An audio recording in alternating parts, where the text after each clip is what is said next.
WuSA,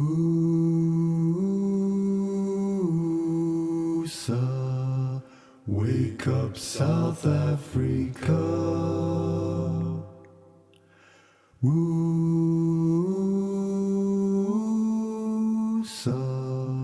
wake up South Africa. You've been sleeping far too long. Wake up South Africa. Now come along and sing this song. Wake up South Africa.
Hare Krishna, can everybody hear me well? Hare Krishna, Sanbonani Molweni Dumelang, and welcome to another WuSA Sunday morning inspiration session. My name is Nomsa and I'll be the host for today. I'm so happy to be here today. Today's a very special day. It's Mother's Day, so I'd like to wish all our beautiful matas a very happy Mother's Day. I'd like to extend a very happy Mother's Day to our very special guest this morning, Her Grace Davaki Devi Dasi. Happy Mother's Day. Hare Krishna. Please accept my humble obeisances. All glories to Srila Prabhupada Mata. All right. So I'd like to read Mataji's bio before we begin our session. Then I'll lay down a few house rules and then we can start. Today's a very important and powerful session. It's going to be 2 hours of a jam-packed, knowledge-packed session. So please get yourselves ready.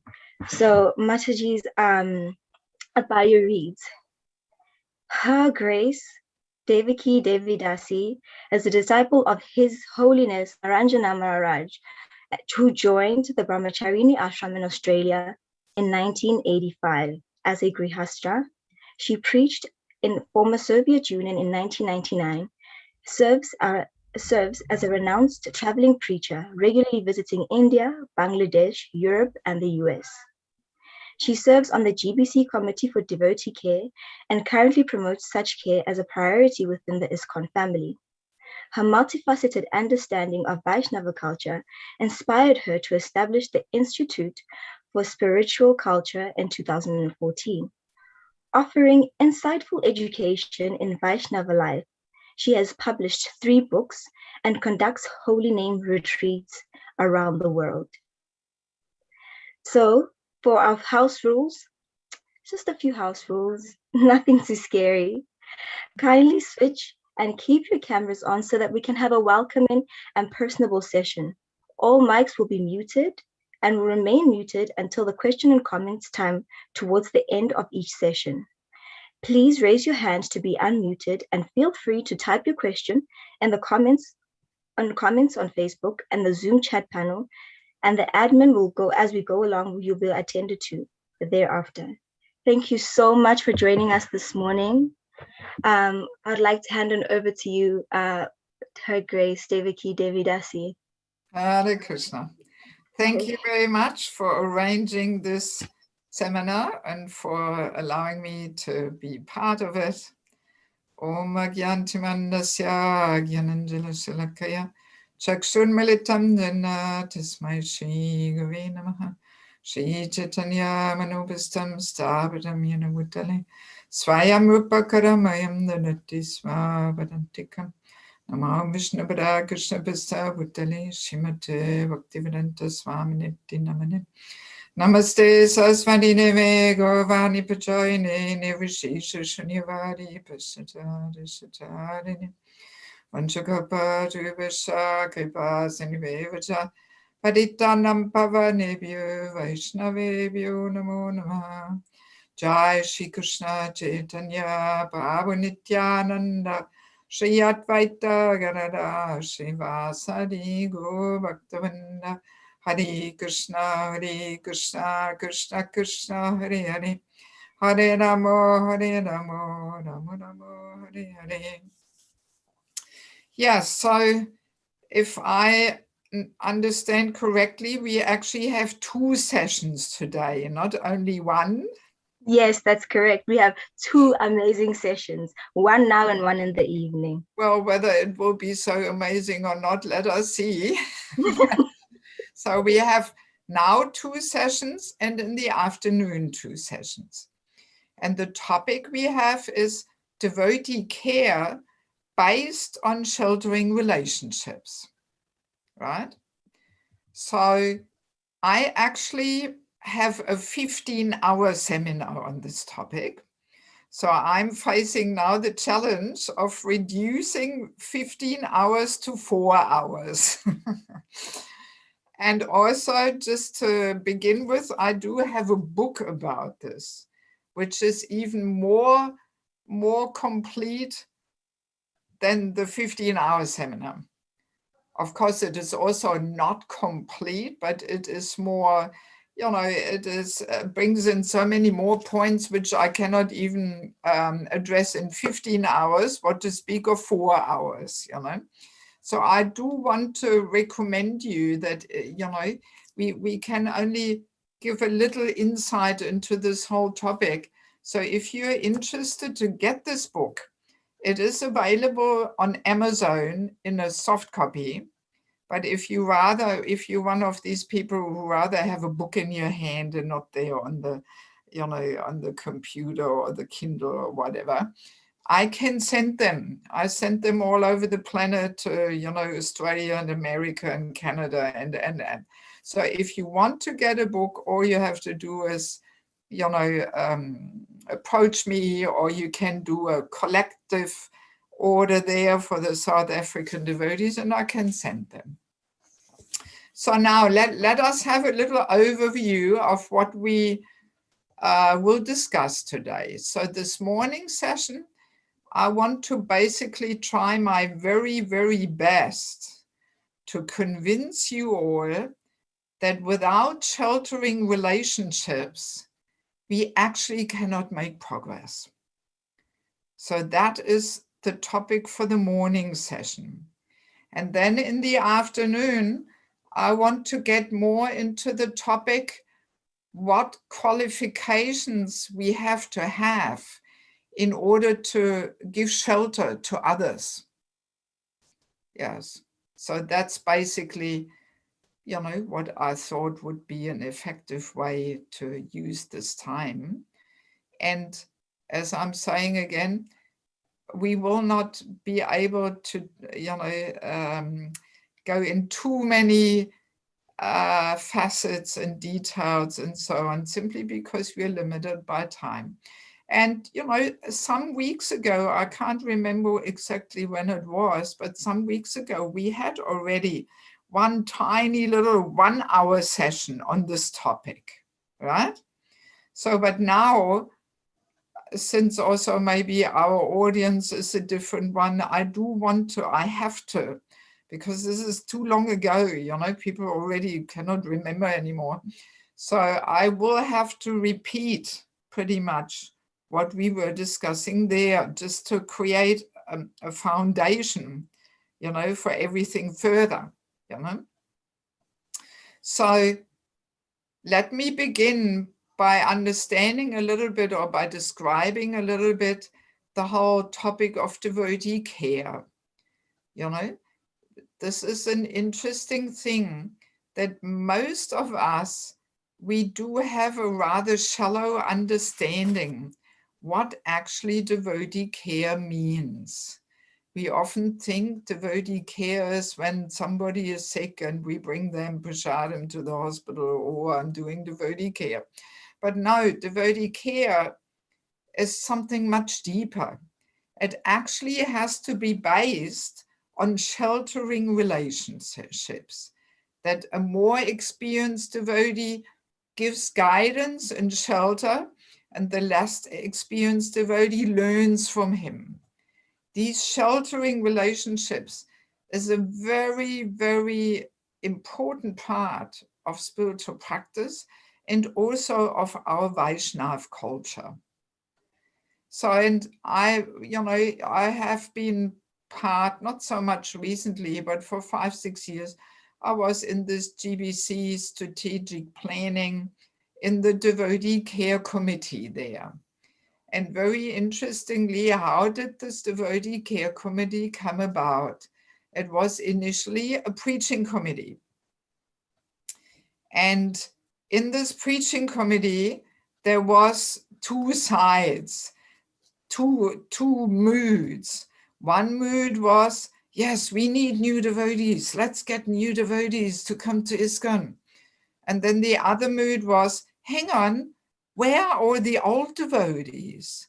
What is the use to bring all those new devotees if we somehow or other can't manage to keep our devotees, which we have already, if we can't keep them in the fire of devotional life, happy and enthusiastically serving, you know?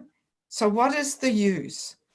So, and then this preaching committee turned into a devotee care committee, that because senior devotees understood, actually, we are doing something wrong, because so many people come to Krishna consciousness, they hang around for some time, and then for some reason they're fading away again.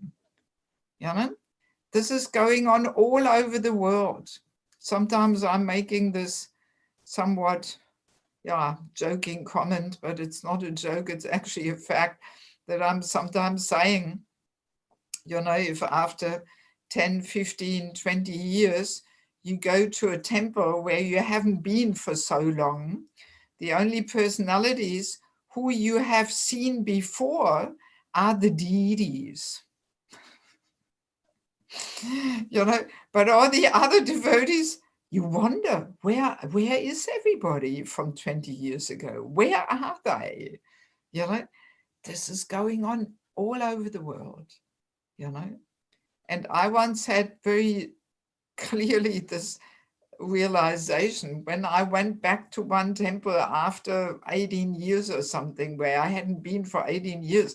And I was so looking forward to meet all my old friends from the early days. And then I was wondering, where is everybody? Where is everybody? And I was thinking, oh, surely when the gurus come, then they will come. But so many gurus came, but I was wondering, where is everybody? So then I thought, oh, Janmastami, surely everybody will come. But again, all these devotees from 20 years ago were not there, you know, and I couldn't stop thinking, you know, this occupied my mind so much. I couldn't stop thinking about this. What are we doing wrong? You know, that after 20 years, you hardly find any of the devotees still active and enthusiastic in service. So, and then I almost also came to this point where I was thinking, what's the use really for all this outreach if we can't keep people in the fire of devotional life, you know? So that just as a little introductory realization, simply the fact that we make so many endeavors to bring devotees to Krishna consciousness, but unfortunately we don't make so much endeavor and effort to actually ongoingly inspire and nourish the devotees, because that's what actually the bhakti latte needs. It's not enough to just plant the seed, or just to convince a person of the value of Krishna consciousness. But we do need ongoing guidance, ongoing nourishment, ongoing correction also, and that is based on a trusting, confidential relationship, a sheltering relationship. So basically, that the essence is that it is not enough just to have a Diksha Guru, because our Diksha Gurus, some of them have hundreds and thousands of devotees. They cannot possibly be involved with each and every devotee's personal life. It is not possible, so therefore we do need a mentor, a coach, a counselor who can observe us more on a regular daily basis and sees how we are practicing, how is our sadhana, how is our service mood, how is our cooperation with the devotees, so this is so important, so important. We have indeed lost many, many devotees over the last 50 years because we have not understood this, and then sometimes there's some conflict, some misunderstanding. And then if we don't have these trusting, confidential relationships, we will just leave, we get offended, we walk out, never to be seen again. This happens all the time, Yeah, so this is just a little introduction here to the topic. So now let us try to establish this need for sheltering relationships. So in the Madhava Mahotsava, Jiva Goswami gives a very nice verse. He says, though one usually ignores others in attaining one's goals, those aspiring for prema, they accept dependence on others with similar goals and tastes. Thus, cooperating with each other, they worked together, keeping in mind the goal of prema. So this is a very interesting statement that Jiva Goswami says already 500 years ago. He observed that there is two kinds of people in this world, and they have very different ways how they associate with others. So he says, though one usually ignores others in attaining one's own goals, so who is that? That's the materialist, the general person. He tends to ignore others when striving for their own goals. But those aspiring for prema, obviously, the spiritualists, they don't ignore others. They act very differently. They actually accept dependence on others who have similar goals and tastes. And they cooperate. They cooperate with each other, working together, not against each other, but with each other. Yes, Sam? So, and this already connects the whole topic to the topic of culture. Actually, yeah, most of you still haven't switched on your video. I would like to see your smiling faces here of my audience. Come on, I'm a personalist. Please switch on your video. Let me see you. Okay, there we have some people being bold enough to switch on the video. Okay, thank you so much, Peruse.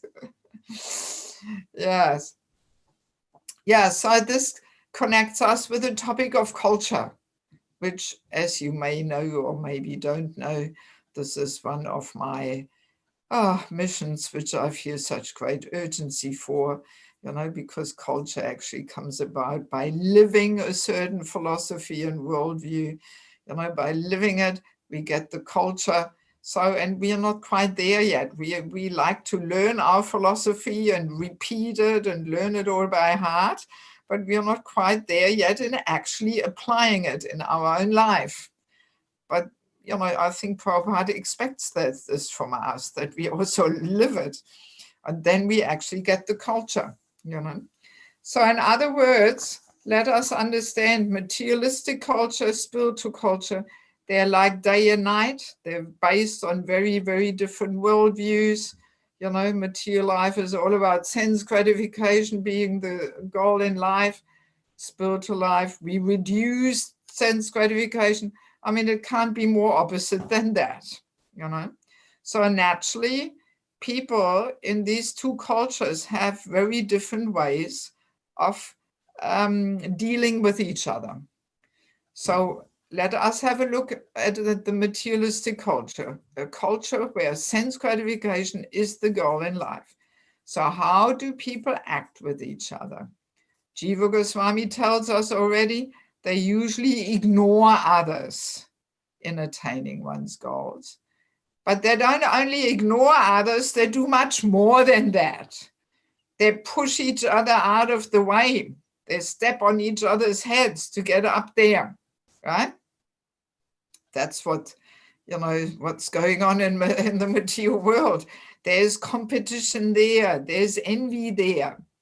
As soon as sense gratification is the goal in life, you always get envy and competition coming in, always, you know, because, yeah, sense enjoyment means you want to be the top enjoyer, you want to be the controller, you want to be the proprietor. So there's competition and envy there. And also, yeah, there is a strong emphasis on separatism, individualism, you know, and the relationships are rather superficial, external, because they're based on sense and gratification. So it means I scratch your back, you scratch mine. You know, it's a subtle business deal there. You know, you support me, I will support you.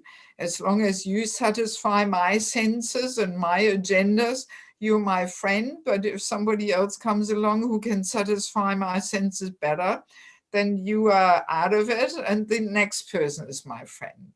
So that's the mood, you know, in general terms, in a culture where sense gratification is the goal in life. There is no service mood towards each other. No, the foundation is enjoying. Let's enjoy together, not let's serve each other. Let's enjoy together.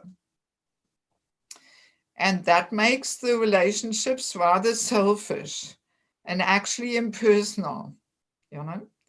And everybody is very much busy with their own life, you know, and my schedule, my goals, running, and we don't have time for others around us, you know.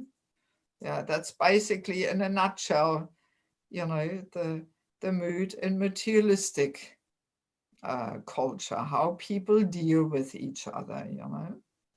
So, and then in spiritual life, in a culture where self-realization is the goal of life, it is very different, you know, as Jiva Goswami says.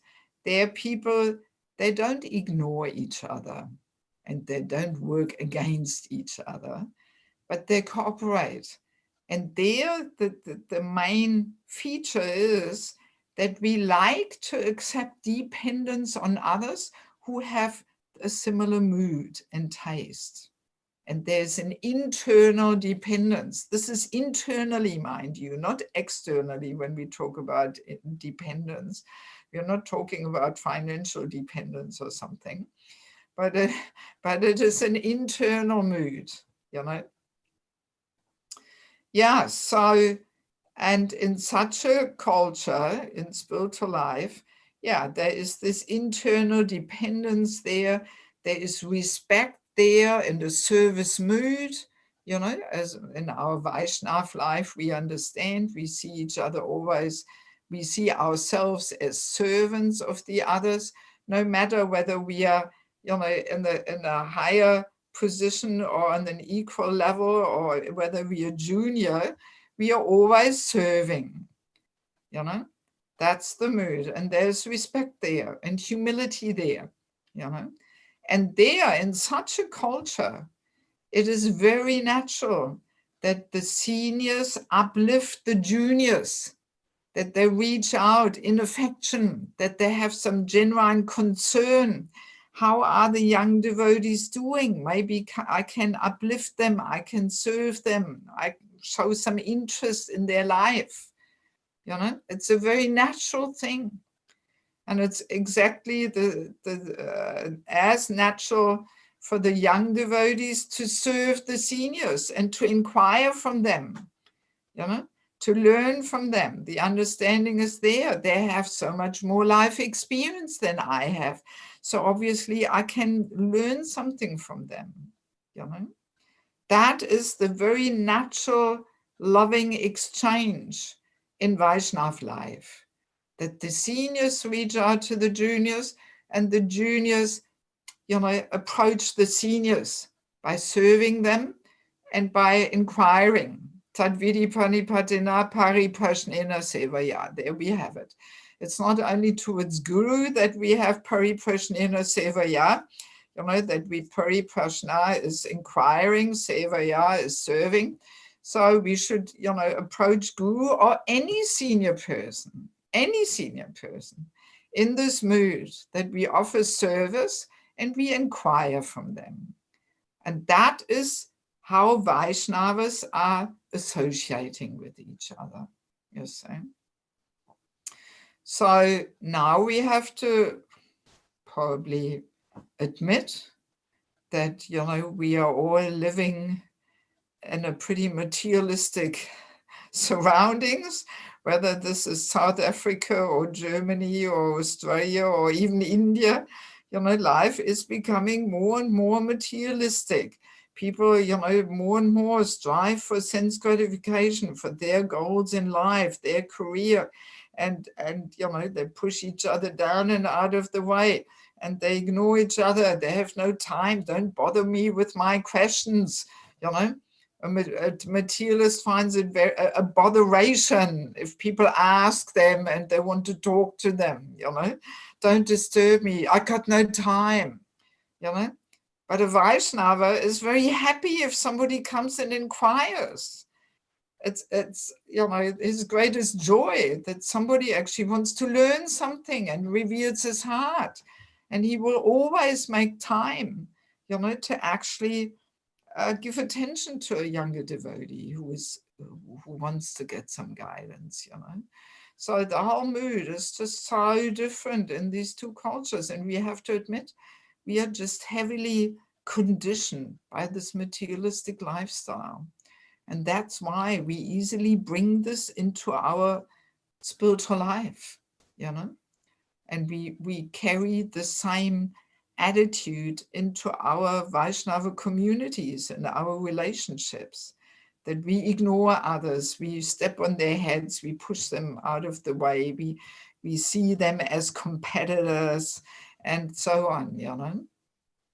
And in such a culture, you know, taking shelter, giving shelter, yeah, it's kind of almost alien, it's foreign, you know, it doesn't fit into such a mindset and so on, you know. Yes, but we have to transform ourselves, you know. We don't want to stay as we are, we want to transform, we want to actually accept the Vaishnava lifestyle, the Vaishnava consciousness, the Vaishnava attitude, the Vaishnava heart, you know. So we have to transform. And I mean, it's very interesting to see that this whole topic of culture and also respect and shelter, this is very much connected with the standard of life. You know, in countries where there's a higher standard of life, where people are more wealthy, it is unavoidable that sense gratification becomes more and more the goal in life.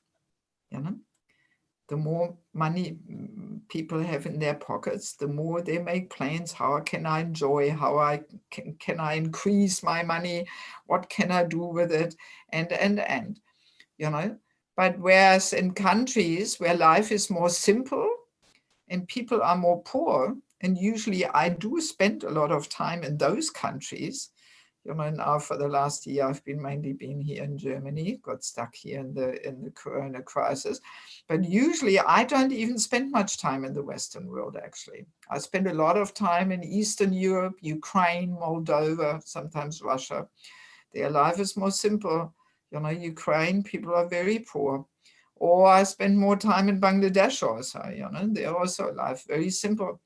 So in such a, you know, when the standard of life is lower, then it's easier for people to realize that actually relationships give more protection than money, you know, because people don't even have much money in the pocket.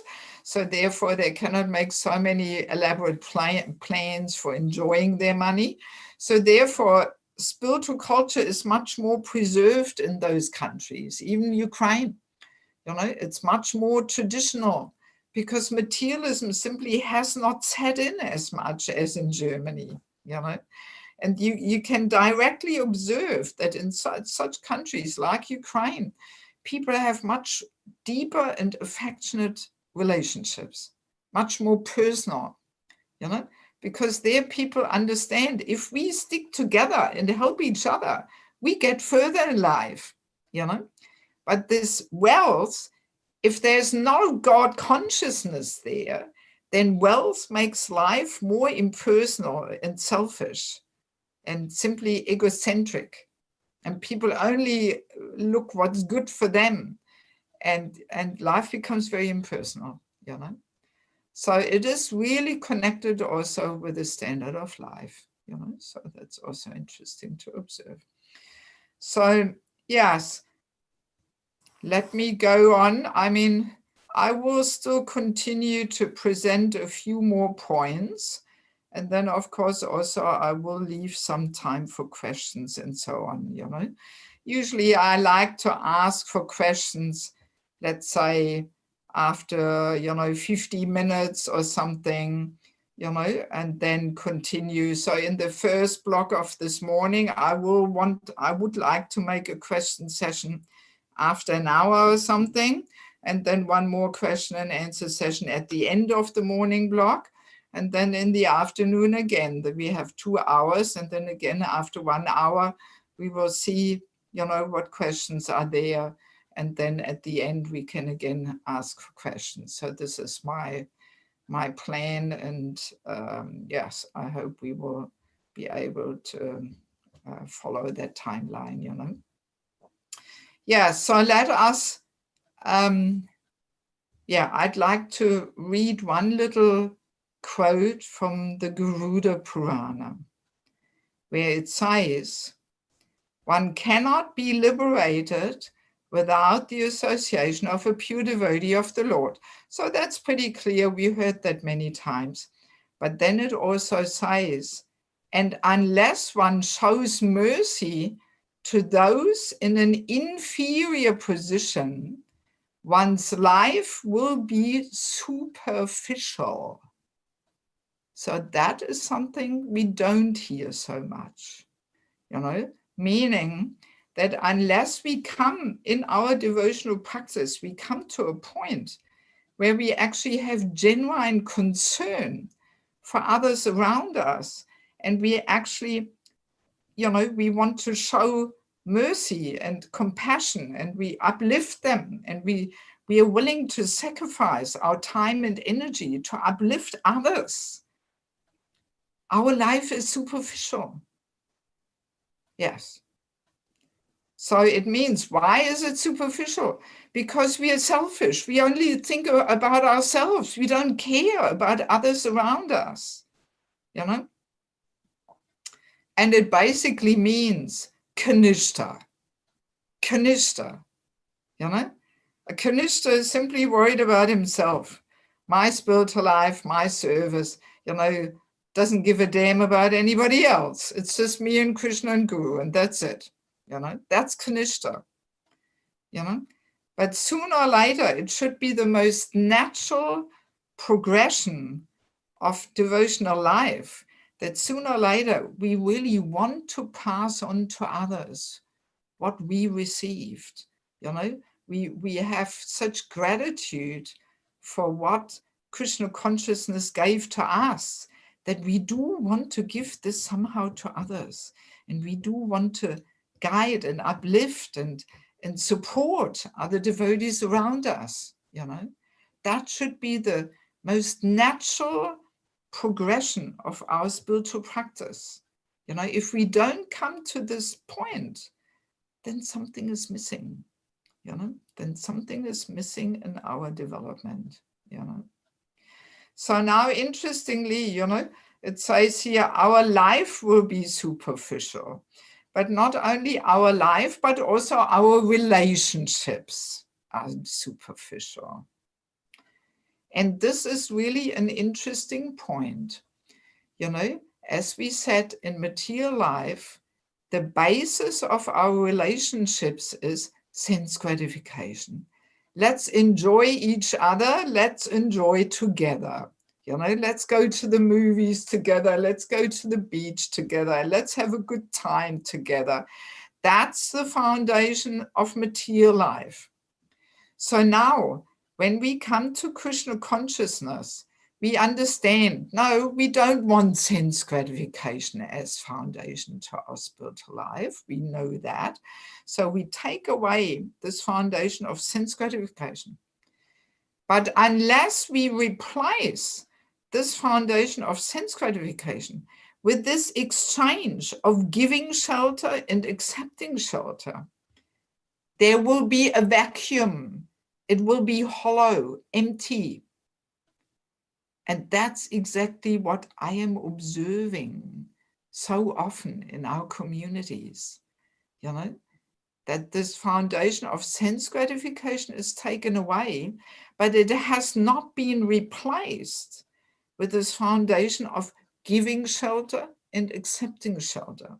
You know, that the seniors reach out to the juniors, have some genuine concern and interest in their spiritual progress, and that the juniors inquire and open their hearts and ask for guidance and serve the seniors.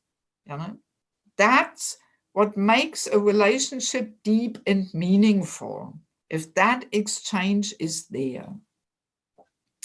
But if it is not there, then I like to call these relationships Hari-Bol relationships. Yes? Do you understand what a Hari-Bol relationship is? You know, when we just run past each other, basically. Oh, Hari-Bol, Prabhu, Hari-Bol, Mataji, nice to see you. Oh, Hari-Bol, yeah, how are you? Yeah, I'm busy, I'm running, I have to do my seva, Hari-Bol. You know? So I think we all have plenty of these kind of relationships. And of course, at least we are saying Hari-Bol, at least it's something. But we don't really get on deeper levels. They're rather external, superficial, you know? And yeah, and I mean, I don't want to sound critical or something. I'm just making the diagnosis here. I'm coming from a medical background, so my outlook is always, what's the diagnosis? What's the therapy? And are we really taking the therapy also? You know, just to describe the therapy, not enough for me. I want to see, are we taking it, you know? So, and very often, you know, I mean, usually I'm every weekend in a different temple in a different country, whatever. You know, so I'm getting around a little bit all over the planet. And I always observe what is going on here, what is going on here, you know.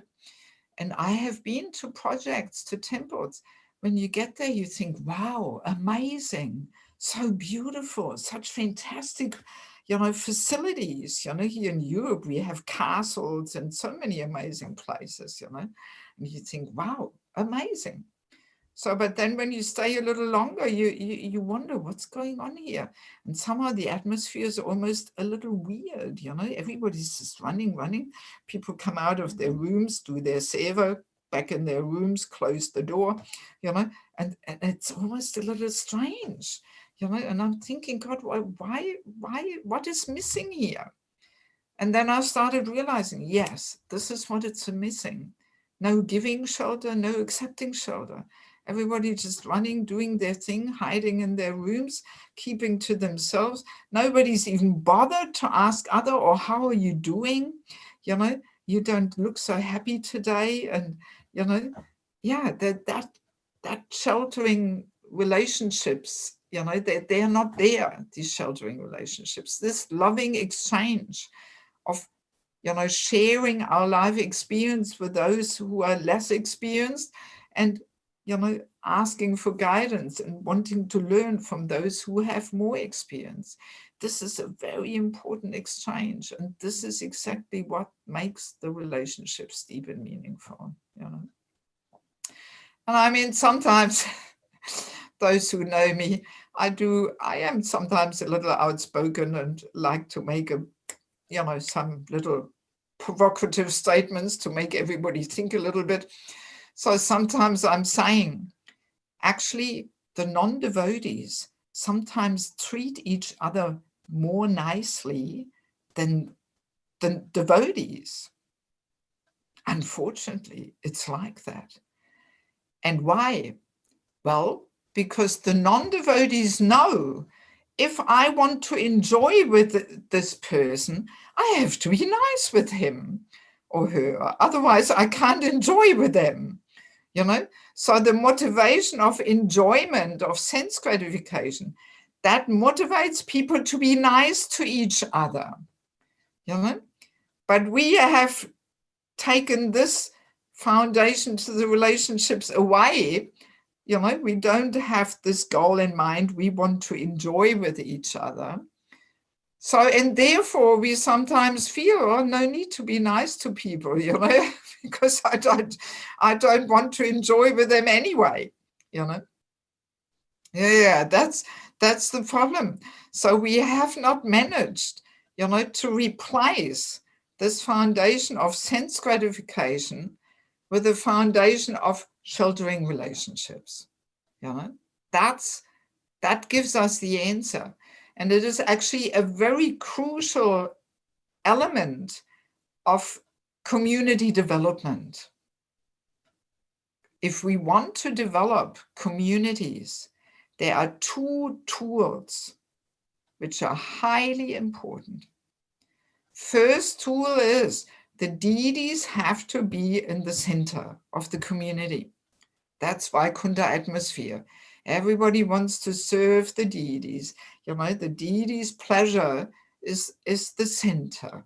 You know, everybody should have some connection with the deities in some little way, whatever it may be. And the deities are the center. So this is highly important, but it is not everything. Because as we know, Krishna says, not he is my devotee who claims to be my devotee, but he who is the devotee of my devotee. He is my real devotee.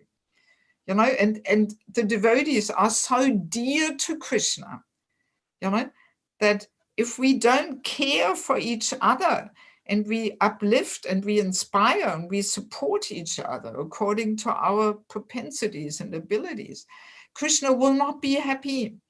You know, Krishna will say, oh yeah, all right, you're doing all these nice things for me, but what about my devotees? You're forgetting them. They're leaving. They're upset. You know, they're walking out the door, you know. Yes. So the second tool of community development is to establish this mood of sheltering relationships. That's what it's all about. And I have this experience, you know, from Ukraine. You know, Niranjana Swami is GBC there. So he is very close, you know, associate of Radhanath Swami. So, and Radhanath Swami built this whole model of Chaupadi, which is based on this principle of devotee care based on sheltering relationships. This is Radha Swami's amazing, or one of his amazing contributions he has made to ISKCON, that he created this and he preaches this. So, and when was it? My God, this was 25 years ago or 30 years ago, you know, Niranja Swami was visiting Chowpatty, and he immediately understood this is the key, sheltering relationships. And he brought this whole topic to Ukraine. And tirelessly for the last 30, 25, 28 years, Niranja Swami has been preaching this and has been establishing this in Ukraine, a structure, a system that supports this loving exchange of giving shelter and accepting shelter. And since I'm there for the more than 20 years and serving there, and he's also now my third Diksha Guru, I had 2 others before him. So I have learned and experienced, you know, what it does to a community if these principles of giving and accepting shelter are implemented and are emphasized. Yes, you know, I've directly witnessed how much stability it gives to individual devotees and to the whole community.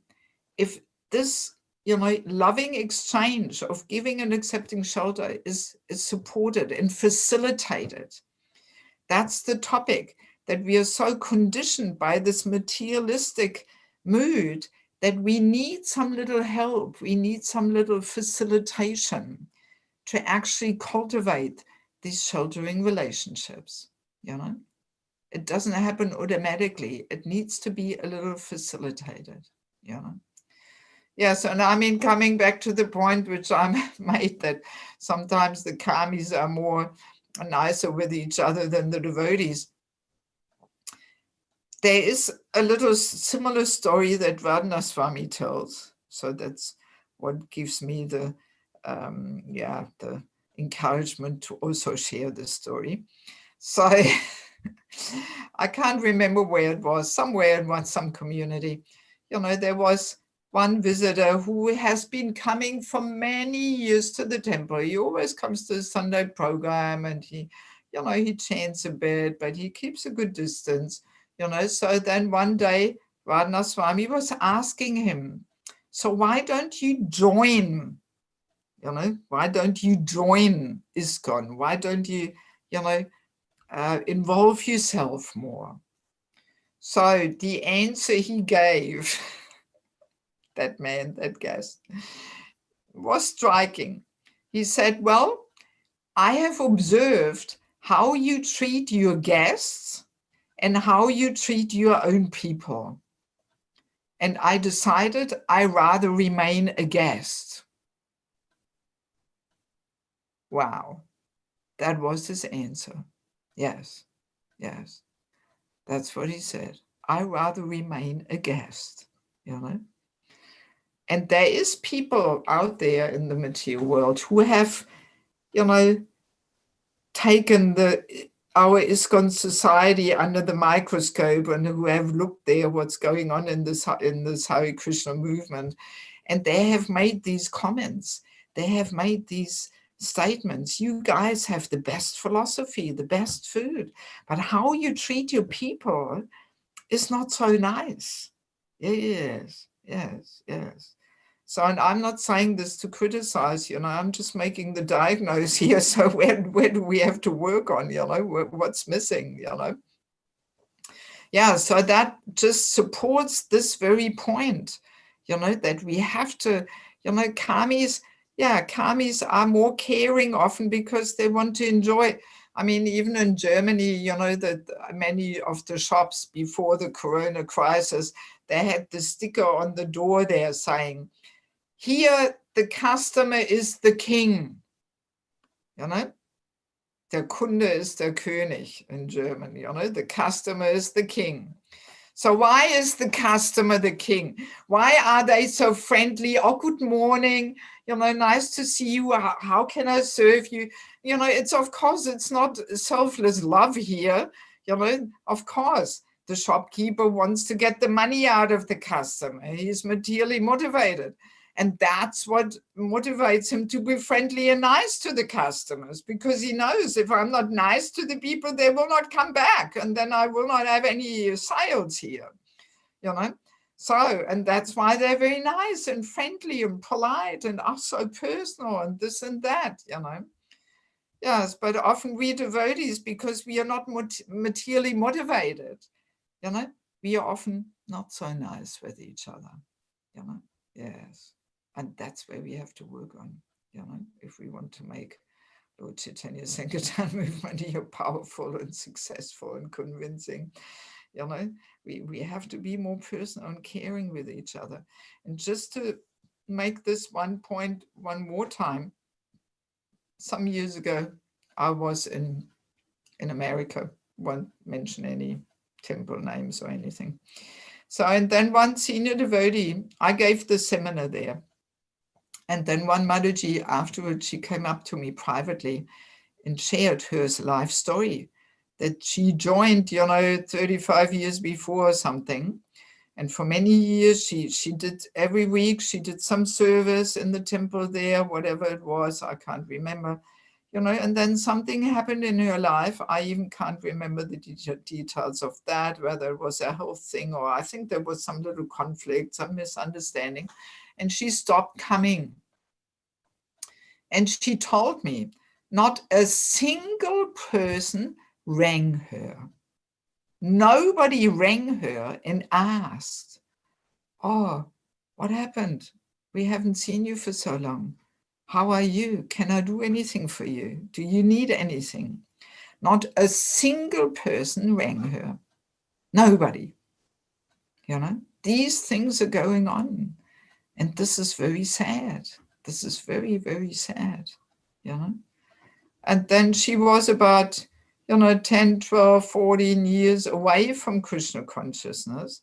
And just when I came there and visited, she had just come back, you know, and she attended the seminar. And this really touched her heart. And she shared this with me privately, that this is the experience she had, you know. So, yeah, I mean, obviously, we have something to learn here, you know. We have to reach out to each other, you know, and not just ignore each other. Okay, such and such Mataji, she's gone. Anyway, Krishna sent a new bhakti in here, ki joy, you know, and life goes on. These things we sometimes hear, you know, that people say, oh yeah, such and such, she left. But Krishna sends new person, you know. Yeah, but this is terrible. You know, Prabhupada actually said, and I verified that with Harisori Prabhu, I asked him, you know, and he said, yes, Prabhupada said, if a devotee leaves Krishna consciousness, it is 50% his fault, but the other 50%, it's the fault of the managers and the leaders, the senior devotees. And I think it's time to accept these 50%, you know, of the senior person's fault. We can't just say, oh, he's a Maya and you know, he blooped Maya, you know, but no, we have to accept the other 50%. Yeah, that there was not enough care. We didn't reach out enough. We didn't, you know, we didn't have any genuine concern. There was no love and trust there. And so this is such an important thing, you know. Yes, highly important. Yes, a few more points before we open for questions. As we go through life, we always meet new challenges. You know, life is full of challenges. Let's say a young person joins the Brahmacharya ashram, new challenge. So then he may decide to get married. Oh my God, another new challenge. So then he becomes father, another new challenge. So then the kids are teenagers. Oh my God, another new challenge. So then eventually he should move on to the Vanaprastha ashram. Oh my God, another new challenge. So life is full of challenges. And there's always somebody who has already more experience facing this same challenge than we have. So it should only be natural. It should be only common sense that we ask for guidance and advice from this person who has more experience facing the challenge which we are facing now, you know? And it's really like that. We could actually save ourselves so many problems, so many miseries in life if we would just be humble enough to ask for guidance. Yes. But very often we just think we know it all and we will work it all out. And we are not open to inquire and ask for guidance, you know? Yes. And sometimes I see this, that people make a whole mess out of their life, you know? And then after they make a mess out of their lives, so then they come to a preacher, somebody like me, and they ask for guidance. And often I feel like saying, my God, you know, why didn't you ask me for guidance before you made this and this and this decision, you know? Because also I feel it's not really fair to a preacher, you know, to make a whole mess out of their life and then expect that, so you're a preacher, you're into devotee care, you know, so now please care for me here. Tell me what to do, work out my mess. You know, no, sorry, this is not what devotee care means. Devotee care means that we support and we guide and we coach devotees so that they don't make a mess out of their lives, you know, that they save themselves from so many miseries, you know. Yes. Yeah, it's really, I mean, it always really breaks my heart to witness all these things, especially also when entering married life, you know, people just get together with somebody and then they make a whole mess out of their life. And then later they realize, oh, we're not even matching. But then there's already a small child and then they separate and, oh, it's sad, you know, rather than asking for guidance before, you know. Yes. So whole big topic, you know. Yes. Yes. And interestingly, you know, often we accept quite easily that, yes, as a young devotee, we need guidance. But interestingly, no matter on which level of advancement we may be, even on a higher level of advancement, we also need guidance. In fact, it is like this: the more responsibility we carry, the more easily we are thrown off balance. The heavier the load is we are carrying, the more easily we are thrown off balance. You know, so even as a very senior person, we do need guidance. You know, yes. Good example is Bharat Maharaj from the Bhagavatam. You know, it's actually a classic devotee care story. You know, Bharat Maharaj was there in the forest and all the poor deer lost his mother. Oh, I have to care for him. But he was not sheltered himself, you know, and he went off the track. He got so entangled in this deer. I mean, when you read the story in the Bhagavatam, my God, you know, he was keeping the deer on his chest at night, embracing, kissing the deer. I mean, my God, you really think, my God, what is this? You know, so he got completely entangled, you know, caring for the deer. It started all with a good intention. So even on the level of bhava, which is a highly elevated platform, you know, these transcendental emotions can transform back into material emotions and material attachments. And that was Bharat Maharaj's problem. He didn't have a mentor. He didn't have a coach there in the forest who would tap him on the shoulder and say, hey, you know, let the deer be deer. It's enough now. You know, go back to your spiritual practice. You know, it's enough, you know. So that just shows, it's a very powerful example, which really illustrates this point, that no matter on which level of advancement we are, we do need sheltering relationships, you know, somewhere where we can open our heart, where we can reveal our mind, where we can share our biggest fears and struggles. And we know we get some good advice, you know, that is absolutely required. And I mean, I hope we are mature enough here to admit that we have lost a lot of sannyasis and gurus over the years. I mean, I said I'm with the third Diksha guru, so I had two other Diksha gurus before who were not gurus anymore, not sannyasis anymore. So this has happened, you know, quite frequently, you know. So, and I once heard this in a lecture, that all those personalities who could not maintain, you know, their position as guru and sannyasi had one thing in common.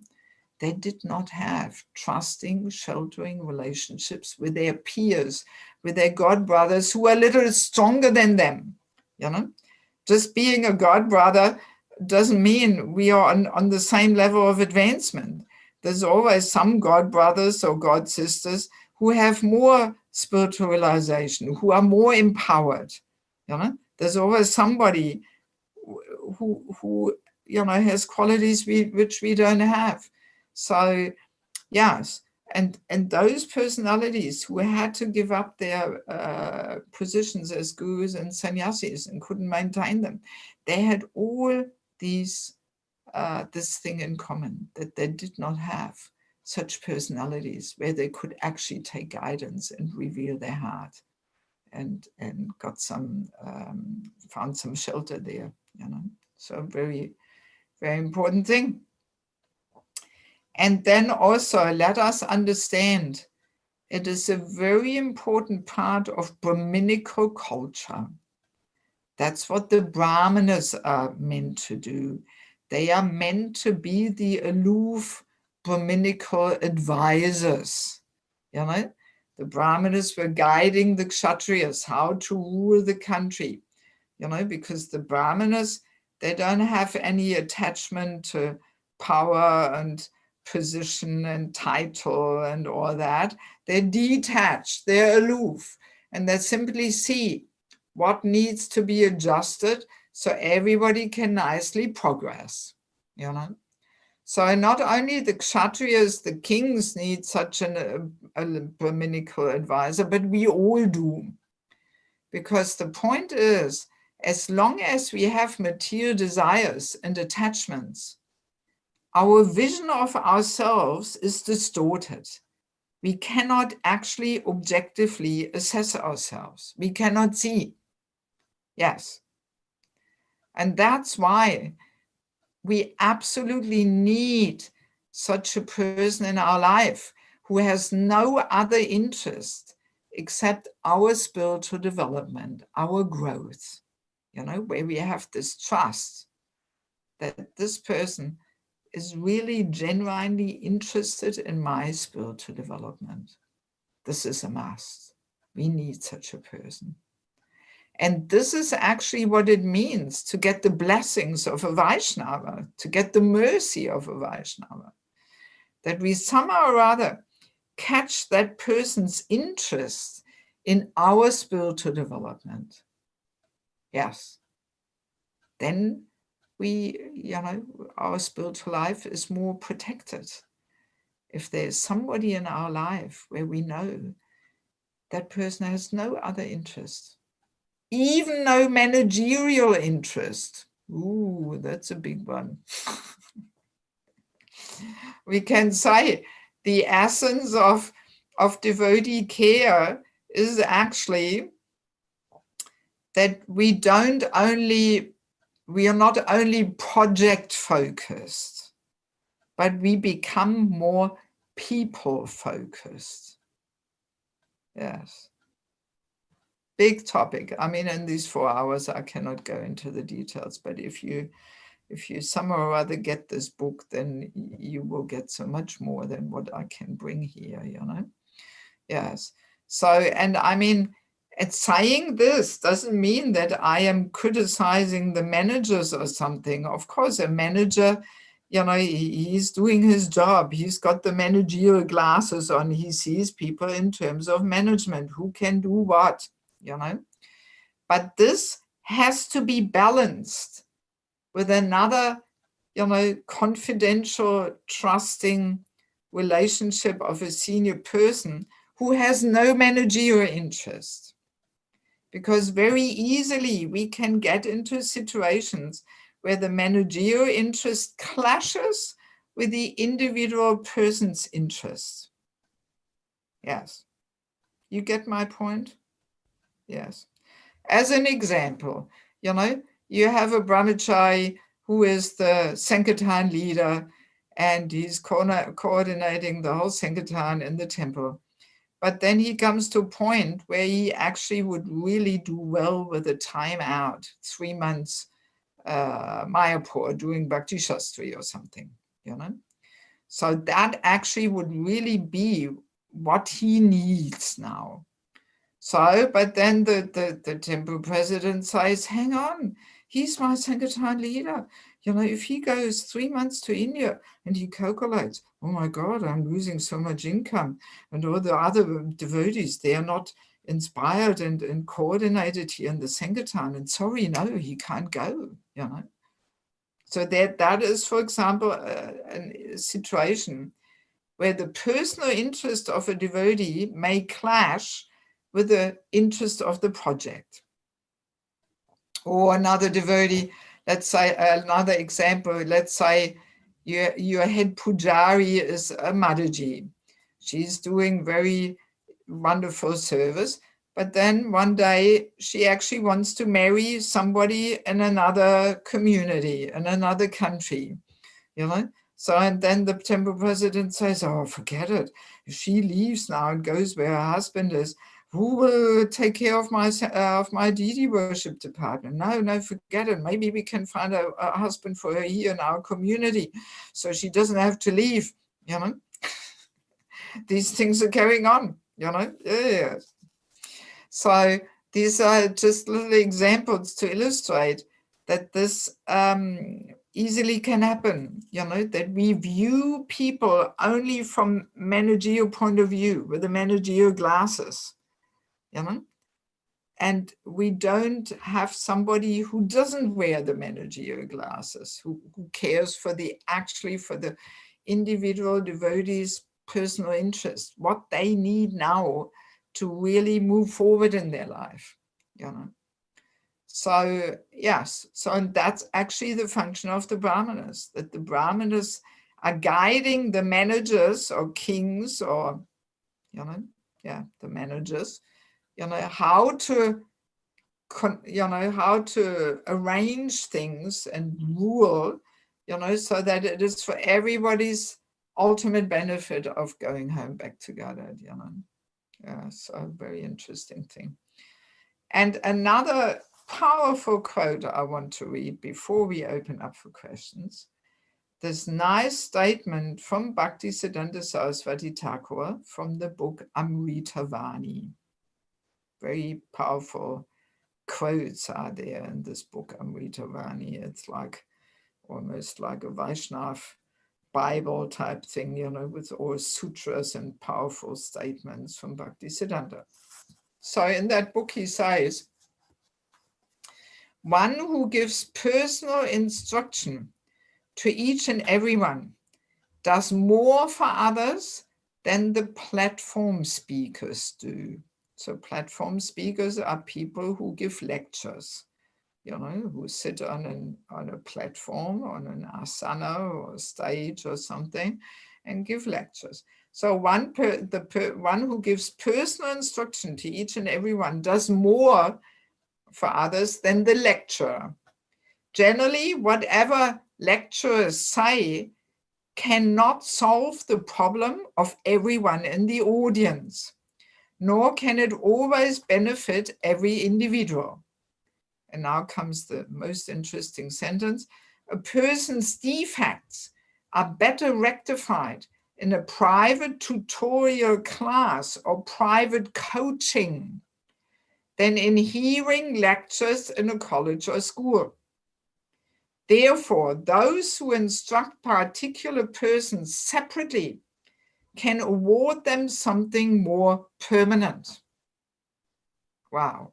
I mean, when I came across this quote, I was really dancing in ecstasy, I tell you that, because I thought, wow, this is really black and white. Bhaktisiddhanta makes this point, how important this one-to-one session is. That just giving lectures, of course, it's also inspiring and purifying, but it doesn't necessarily help us to correct our defects. We may maintain them. We may go out of the lecture, oh, it was so nice, so inspiring, but we may maintain all our ego patterns of behaviors and. So our defects are better corrected and rectified through this one-to-one exchange, where one devotee really opens their heart and shares, and the other person can actually address very sensitive issues, which, we would not allow just anybody to touch upon, but from that person, we allow, So then actually, correction becomes a loving exchange, if it is built on love and trust, and we allow this person to touch very sensitive topics in our heart, but from that person, because we know this person has no other interest except my spiritual development. Therefore, from that person, we gladly and happily accept it, even though it may be a little painful to our false ego and so on, but nevertheless, we accept, because, Vaisheshika Prabhu has this motto, we live to be corrected, but my God, how often, do we oppose to correction? When somebody corrects us, our ego immediately, So no, we should want to be corrected, And unless we have such a person who actually guides us on this one-to-one level, it is difficult to make advancement. We may just walk around with our natas and our, envious ego patterns of behaviors or whatever it may be. We may walk around with them for many lifetimes, unless we actually have somebody in our life who really guides us and points this out to us, And also, as I mentioned, so many times it happens that there's some misunderstanding between devotees, and then we get offended. And then being offended is also connected with a false ego.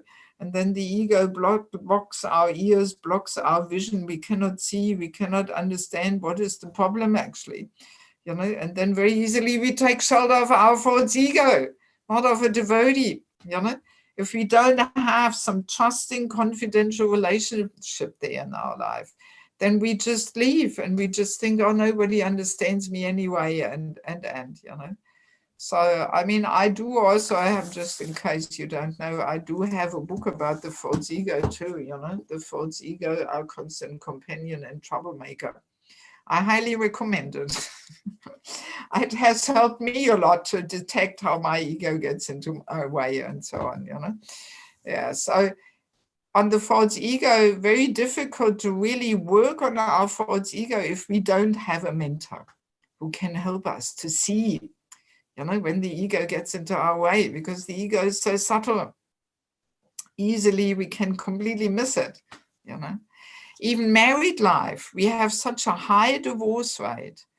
Any marriage problem can be overcome if we just have a mentor, a coach, where we can turn to when we have some tensions in our married life, Any marriage problem can be overcome if we don't even allow it to build all up and, like in a pressure cooker pot, then the whole thing explodes.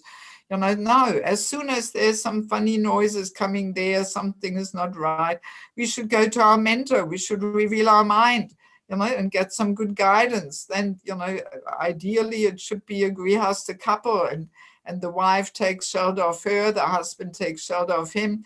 Then they have sessions together, and you know, the husband can, the male mentor can tell him, you know, where he has to adjust things a bit and maybe be a bit more caring with his wife, give more emotional support, you know, and she can tell her where she has to work on. So, you know, that both can stay together and work on themselves and move forward, you know. But if we don't have that, then very easily, you know, things just get out of hand, and then people separate, you know.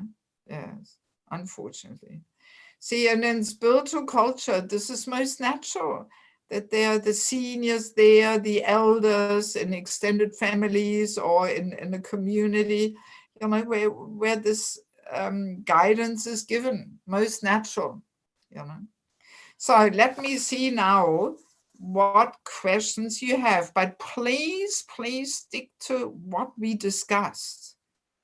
Don't just ask things now, how do we find a mentor or something? We haven't talked about that yet. It's all coming, or something is coming, you know.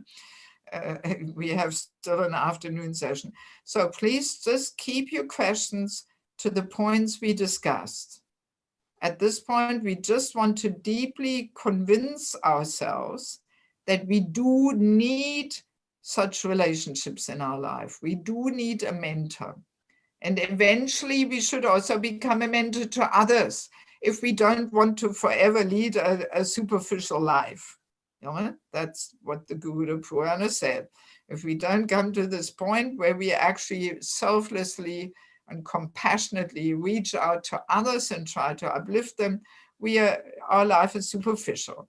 So that's, at this point, this is the topic of the morning session, just to convince ourselves, you know, that we need these sheltering relationships in our life. So do we have any questions just about that?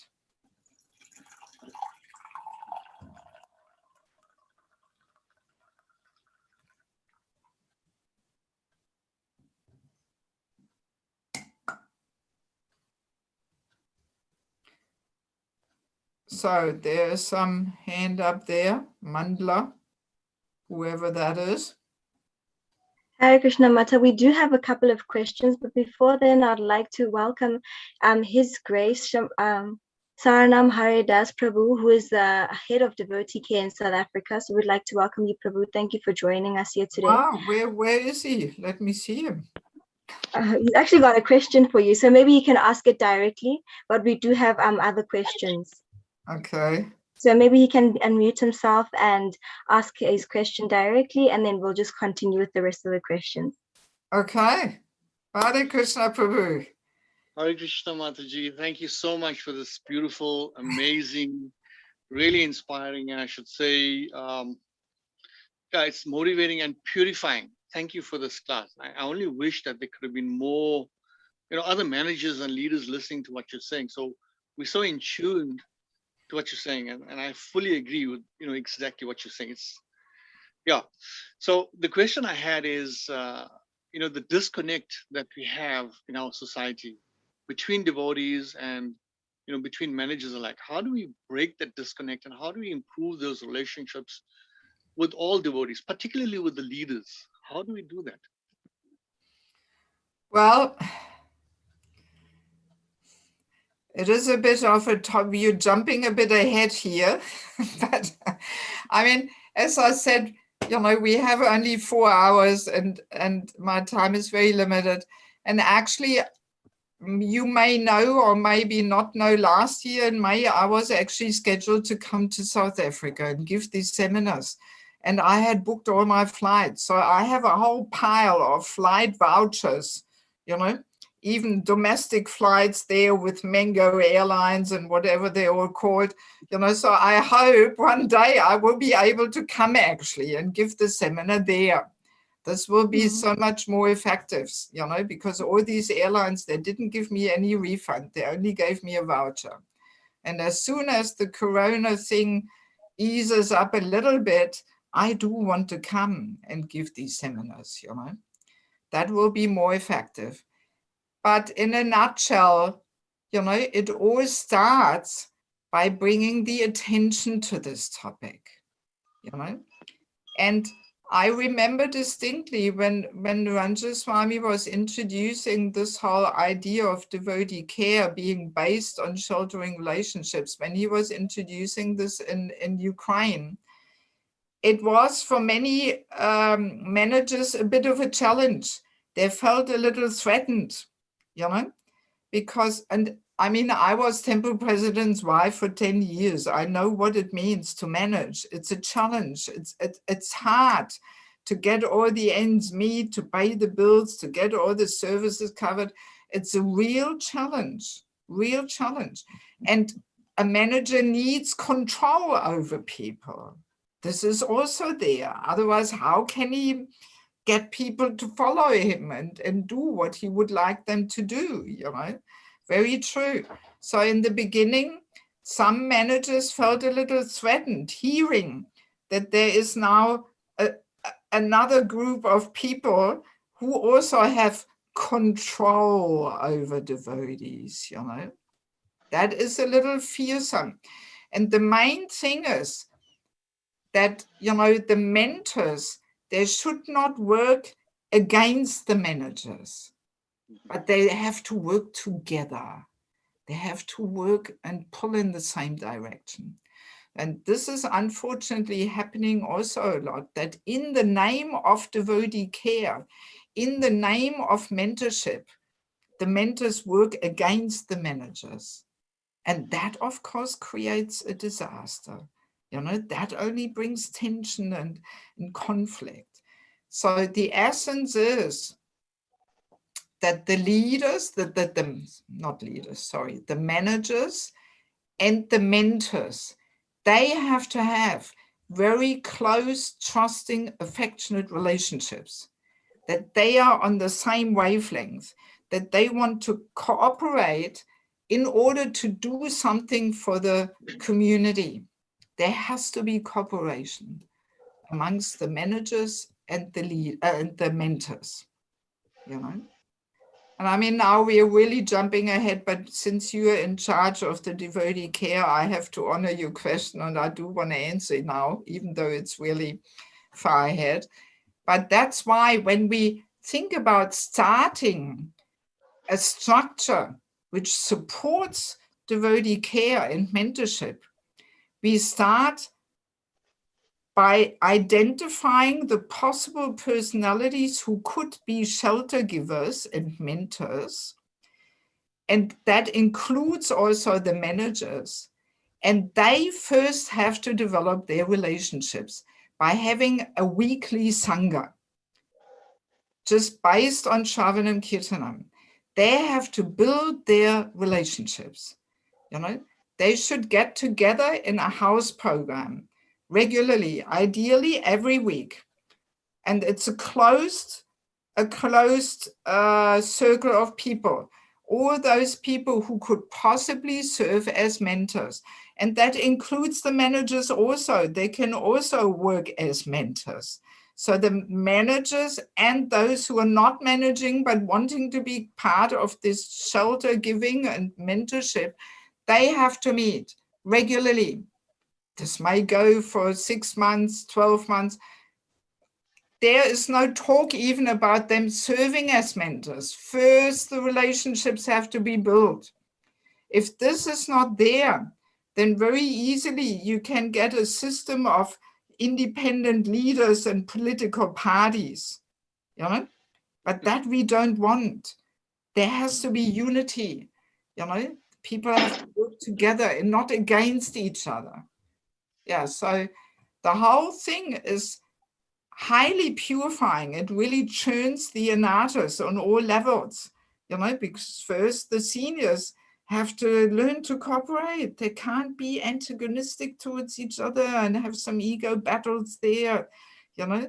That all has to first be, you know, subdued, and there has to be love and trust amongst the leaders and the managers and mentors. So, and then when that is created, then certain personalities can be invited to serve as mentors, but there always has to be good cooperation, you know. And cooperation is the toughest in Kali Yuga, you know, to learn to cooperate. Yeah, I think I don't really want to say much more on this now because, yeah, it is really running ahead. But yeah, I highly recommend you to get this book, you know, Sheltering Relationships. You can get the soft copy through Amazon. But if you want the hard copy, we can arrange it. I can send it. It's not an issue, you know. So Thank now you so what? much. Thank you for attending. I'm happy that you're coming here and My pleasure. taking Looking part. forward to this. Hare Krishna. Hare We have another question from Sinazo. She asked this question via YouTube, and she asks, if Shastra isn't enough to move us from horrible relationships, how do we start these relationships from taking shelter within the culture of impersonalism that pervades? What was your first part of the session? A question If these horrible relationships are not, if Shastra isn't enough to move us from these Shastra horrible is not relationships. enough.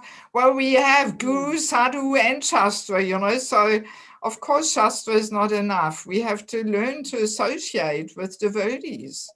You know, Shastra alone is never enough. We need the association of devotees, and we have to serve in the association of devotees, you know, and we have to accept guidance, you know. Shastra alone is not enough. We need Guru and Sadhu, you know, the devotees, you know. So now how do we create such, what was the second part of the sentence? And the second part of the sentence was, how do we then move from these, how do we start these relationships of taking shelter in the culture of impersonalism that pervades? Yeah, well, first step is always hearing about it, you know. So we have to hear about the importance of these relationships. And then step number 2 is we have to desire them, you know. Actually, this could be a good little homework there over lunchtime, you know, that we reflect. Where am I standing here in regards to accepting shelter and giving shelter? Do I actually have such a person in my life where I know this person has no other interest except, you know, my spiritual journey, my spiritual development? You know, do I have such a person in my life? Have I ever thought about it, that I need such a person in my life? You know, for many devotees, I mean, I have given these seminars, you know, for the last 20 years in so many places. So often I come across this, that people say, oh, having a mentor, I haven't even thought about that, you know. Or that people say, forget it, I don't want to have anybody sticking their nose into my life and tell me what to do. You know, you come across such statements that people don't even understand the value, the sweetness of having such a relationship. It is all based on trust. You know, a mentor should be a person.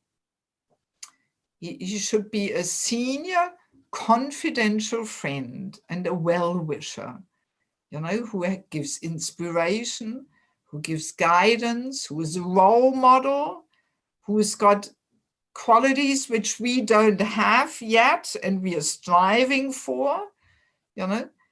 And that is a mentor that we really think, oh yes, I want to become like this person, you know. And there is trust and confidentiality there. We know we can open our heart, you know, without having to be afraid that, you know, what we share is blabbered around the whole community and somebody, you know, rubs it back into us later and uses it against us or something. But there has to be confidentiality. And even that is a big topic. These days, so difficult for people to keep something confidential. You know, it's all blabbered out on Facebook and WhatsApp all around the world. And, you know, yes, Punjabi, you know, yes. So there has to be confidentiality there. so that we really know I can open my heart to this person and he will not tell anybody else. And he is qualified to give me some good guidance, you know, how I deal with this and this and this situation, you know. That is a mentor. And sheltering, accepting shelter means we actually want to be corrected by this person. We want to be corrected. Then we are taking shelter. But if we avoid correction and we feel it uncomfortable, or we defend, oh, who are you to tell me, and blah, blah, blah, you know, well, then we have not taken shelter, actually, you know. To take shelter means that we want to be corrected by this person. That's what it means to take shelter, you know. So we can ask ourselves over the lunch break, you know, so do I have such a person in my life from whom I actually want to be corrected, where I have that trust that this person can give me some tools, some guidance, you know. And at the same time, we can ask ourselves, how much do I care for others around me? Am I willing to sacrifice my time and energy to actually reach out to others and somehow help them to make progress, you know? Or am I just so selfish and only my thing here and my goals and my agendas, you know? How much do I reach out to others, you know?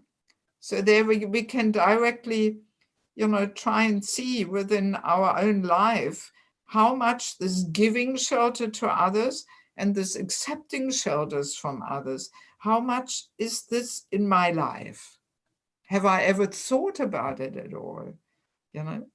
And do I understand how important these exchanges are? So that's where we have to start. And then it's all a question of desire, you know? That's why the most important part in striving for, you know, more personal and trusting relationships, that first of all, we have to hear how important this is, that without such relationships, we actually cannot really make advancement. Yeah, that's what it boils down to, actually. And I can share from my own personal life, somehow by Krishna's mercy, I actually always had such relationships in my life, you know? Yes, and I think that's why I survived the 36 years of Krishna consciousness, you know? And so many who joined at my time, they haven't survived, you know? Yes. So it's a matter of our desire. We have to desire. And for some reason, I mean, I never, as a younger devotee, I never understood this philosophically or something, but intuitively, I was always looking for such relationships. I needed them. And I was always just intuitively searching for them. And if we desire them, then also Krishna arranges, you know? Krishna is there in the heart, Paramatma. So if we actually desire to find such a person, then Krishna will arrange, and then we will be able to see who is a good person like that, you know, and it requires, you know, endeavor to develop a trusting relationship. It doesn't come from nothing. We have to endeavor, you know, we make some effort, yeah. So what other question is there? So I've noted 3 hands, and they'll go in this order after I read this question that I received prior to the raised hands. So it'll be Mandla Prabhu, Roshna Mataji, and Govardhana Prabhu. So then we've got an anonymous question that says, Hare Krishna, Mother Devaki. When we trust in faith, Hare Krishna Mataji, what should a devotee do in a situation where they are part of a small community, where the senior devotee does not seem to feel the same importance that they themselves actively seek out, sheltering relationships? Well, I think I'd rather move this question to the afternoon, because in the afternoon, I was thinking of discussing first all the different qualities we have to be able to serve as a mentor. And there's 2 reasons why this topic is highly important. First of all, we have to know who is qualified to serve as a mentor. We have to know what to look for. If we don't know the qualities a mentor should have, then very easily we take shelter of an unqualified person, and then we cannot be surprised that we are disappointed.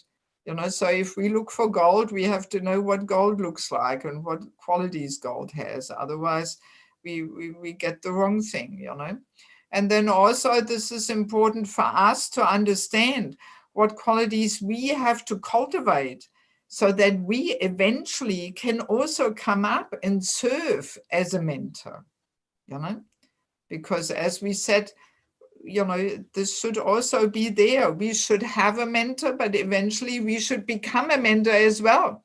So we have to know what qualifications and qualities to cultivate so that we can become more and more ready to actually reach out to others and be a good shelter giver. So, and I would say we better move this question to the afternoon. And this morning session, we just stick to the topic of convincing ourselves of the importance of having a mentor, Yes. Any other questions? Yeah, there are more questions, but I think we'll start with the hands that are raised because they came before the questions. So Okay. let's be fair to them. So the first hand that I saw that was raised was Mandla Prabhu. So Mandla, if you can mute yourself and ask your question, and then we'll follow with Roshna, and then we'll follow with Govardhana. Okay. Yes, Prabhu. Hare Krishna, Mataji. Please accept my humble obeisances. All glories to Srila Prabhupada. Thank you so much. I'm just absorbing everything you're saying like a sponge. And my question is, what should we do in situations where we are called upon in certain instances to be mentors but feel unqualified? I think you just answered it right now when you mentioned how we need to cultivate those qualities. Yeah, I think also that question we better leave to the afternoon.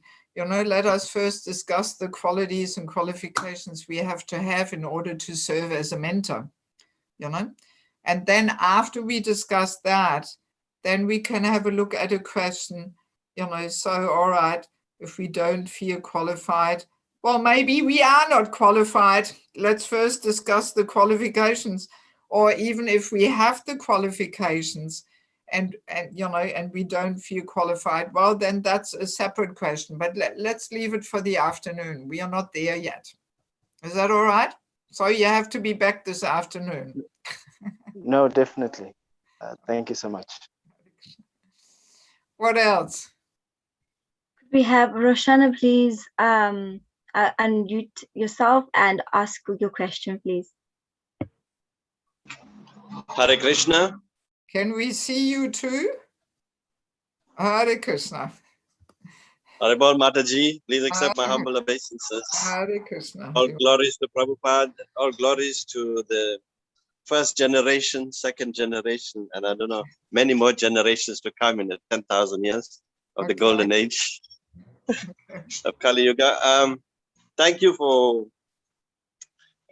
so wisely giving us the tools and to cope and the knowledge to cope with this very important topic of mentorship and relationships.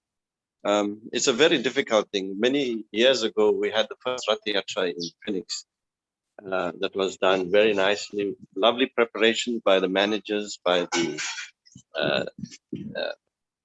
authorities here in Phoenix, South Africa. But we didn't have a good turnout.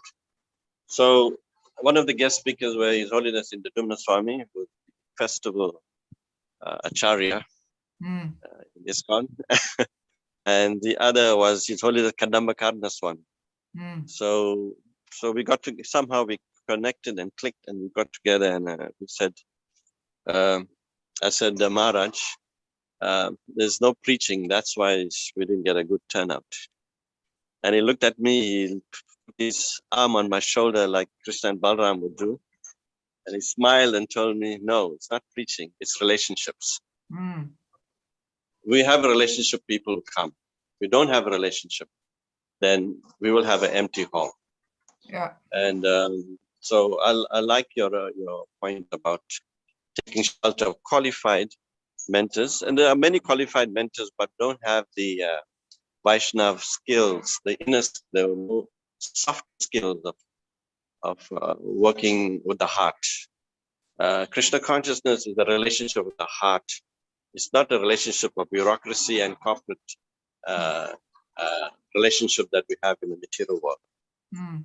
And that's what we are trying to force in ISKCON. And that's why Smaran Prabhu, who is heading Devotee in South Africa, has asked a very crucial point. That global problem is that there's a big gap between mentors, or let's put it this way, the two-tier of government in ISKCON. One is the GBC and the other is the temple president. And I know you said you had 10 years relationship in ISKCON in temple presidentship. When the husband is the temple president, the wife is also the temple president. Yeah, whether you like it or not. Yeah. The better half guides the temple president, who is the male body, devotee. Yeah. And the point we're coming to is actually, these two levels of authority have gone into uncharted waters. They have not bridged the gap with the congregation or the people. And Prabhupada had that skill of turning anyone who came to him, whether challenging mood or whether inquiry mood, submissively, a good service. He had the skills of turning them very favorably and leaving them favorably when they left his association. Mm. And many years later, you found that they became devotees.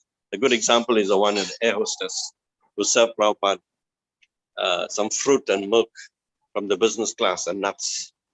And later the air hostess grabbed some remnants.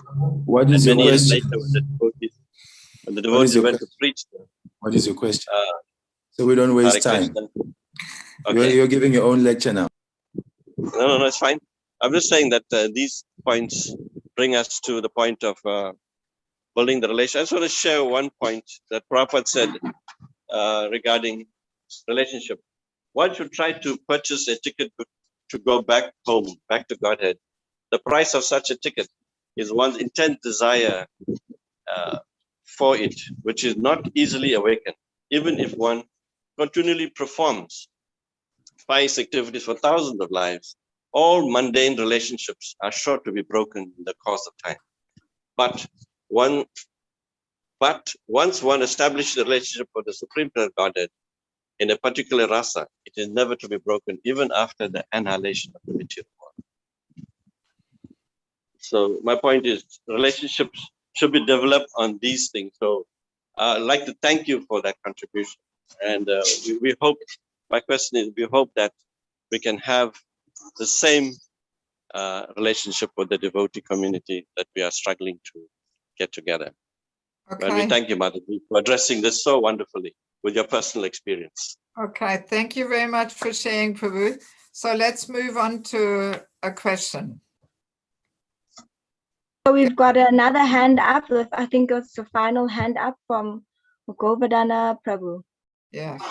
Hare Krishna, Master and devotees, please accept my humble obeisances of Lord Srila Prabhupada. Thank you for this very wonderful presentation. My question was around seniors or identifying them, but it sounds like that's something you'll address this afternoon. So I don't think I need to ask. Yeah. Let's keep that question for the afternoon. If we have a little bit more time, I would just like to present the very last good reason why we need such sheltering relationships in our life. And now we are coming from a slightly different angle, namely from the importance of the service attitude. That actually Krishna really looks at our mood of service, how we are sacrificing ourselves in service. And proportionally to our service attitude, he reveals himself, right? I mean, Usually I take 1 hour to discuss all that. So now I will just condense it into 10 minutes or 5 minutes. You know, there's examples like Satatam Kirtayantuman, Yatanta Sadrita Rata, always chanting my glories, endeavoring with great determination. So this is actually how we are meant to serve. We are meant to serve with heart and soul, giving our very everything in service. And if we serve with such a mood, then Krishna very easily reveals himself. So now the point is that actually we can only give ourselves in service with heart and soul if we are sheltered. That's a very crucial point. Somebody needs to be unmuted here. I can hear some noises. Yes, thank you. Yes, so this is a very important point, because when we serve with heart and soul, we actually put ourselves in a vulnerable condition. Somebody can disappoint us. Somebody can take advantage of us, you know? Because whenever we give our heart in anything, we can easily be hurt, you know? So we cannot really serve with heart and soul 95% of energy and effort if we are not sheltered. Then if we are not sheltered, then we will hold back.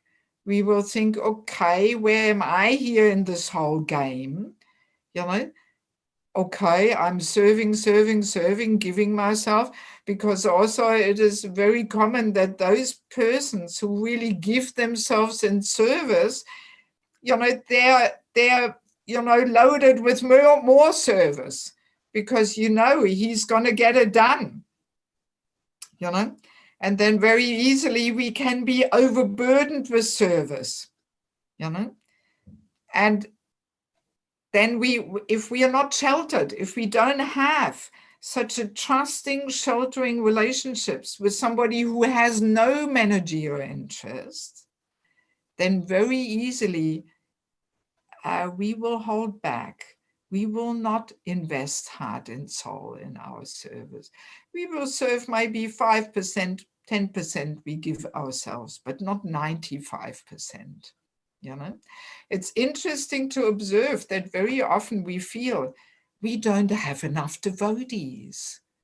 But actually the point is we have so many devotees, but they're not giving their heart and soul. They're only giving 5 or 10%. That's the issue. That's the problem. You know, it's not the problem that we are lacking devotees. No, we have so many devotees, but they don't want to give their heart and soul. Why? Because they're not sheltered. Yes. So, and now what happens is, you know, that if we are not sheltered, then we cannot give our heart and soul in service. So therefore, as a result, Krishna will not reveal himself so easily, because Krishna responds to the service mood. If he sees, you know, a devotee is really sacrificing himself, giving up his comfort, his self-interest, and really giving himself in service, then Krishna reveals. Then Krishna gives a taste. Then Krishna gives this deep satisfaction at heart. But if this is not there, because the person is not sheltered, so then he will only serve with 5 or 10%. And as a result, nothing is really happening in his devotional life. He doesn't get a taste. He doesn't get any realizations. You know, and then we just lead a boring humdrum life of plodding along there, doing something little, and there's nothing really happening in our life. And this is another reason why people often leave, you know, because they don't get a taste. And why? Because they're not giving their heart and soul. And why aren't they giving their heart and soul? Because they're not sheltered.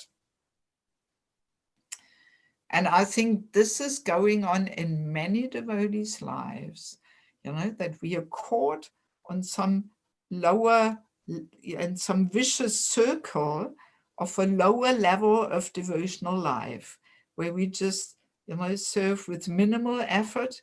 All right, I'm doing something, but don't push me, not too much, just, one little thing a week or whatever it may be, just something little, what I want to do, and not more than that. With that service mood, Krishna will not be attracted. It's just the way it is. Krishna will not feel obliged. His heart will not be conquered, But if Krishna sees a devotee really, puts himself out, and accepts all kinds of inconveniences, that conquers Krishna's heart, Yes, and then he reciprocates with that devotee, and then we get a taste and we get realizations.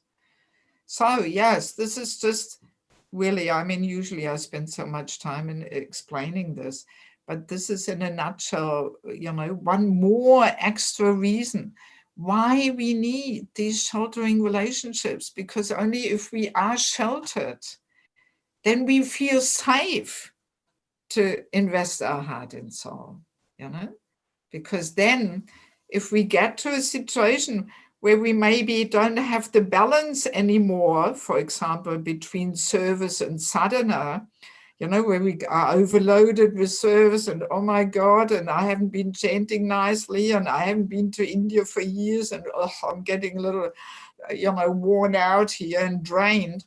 So, if we know we have a sheltering relationship, then we can go there to our mentor and say, oh, Prabhu, I think I need a break. I have too many things. My sadhana is not strong. I'm lacking taste here. I'm not resting enough. So, and then the mentor should actually talk to the manager and say, oh, temple president Prabhu, I think this devotee is a little worn out. He needs a break, So then they, our mentor can protect us, and he can help, us to balance our spiritual practice. And he can put a word in with the temple president, Yes, because, I really want to make sure, and hopefully I'm not being misunderstood here, I'm not attacking the managers. No. Definitely not. Managing is a tough thing. It's a challenge. It's really a challenge. And we can't blame the managers for wearing the managerial glasses, because that's their job. They're just doing their job, Yeah, so we can't blame them, Of course, we can say a very Brahminical manager, he will always put the needs of the devotees first, because he understands if the devotees in my project are happy and taken care of, and they're inspired and nourished, then the project will flourish, right? Because what is the project? It's consisting of so many individual personalities. So if they are happy and cared for, then the project will flourish. That's a Brahminical vision.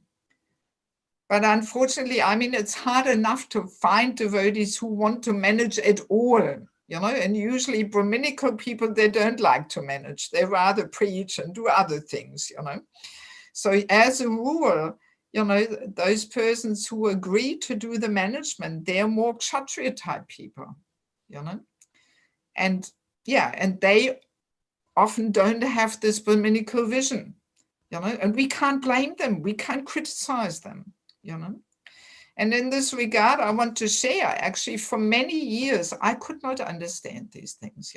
All these things took me years to understand.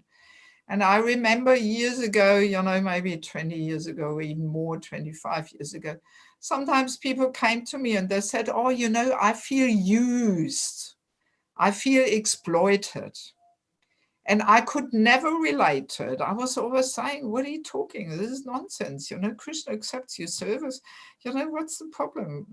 How can you be used or something, So, but then later I realized it's a very subtle thing. This feeling of being used can come about if devotees feel that the seniors only have interest in what service they do, and they don't have the interest in me as a person, as a struggling sadhaka. That interest is not there, only what service we do. That leads to this feeling of being used, that we feel actually nobody has interest in me, how I'm doing, how I'm chanting, how I can grow and develop myself in Krishna consciousness. Everybody's only interested, what services I do on the roster there, So, but now the crunch is, if we feel used, we cannot blame the managers. Actually, we have to blame ourselves for not understanding the importance of a sheltering relationship. That's the crunch, right? We have to blame ourselves, because if we have a sheltering relationship in our life, then we will not feel used, even if our temple president has the managerial glasses, because he's a manager, he has to have it, But if we make sure that we have a sheltering relationship in our life, then we will not feel used, because we have somebody to go to. We feel protected. We know there is a person who has no other interest in my life than my spiritual development. So of course now we can say, but shouldn't the guru be that person who has no interest except my spiritual development? Of course he should, and he is.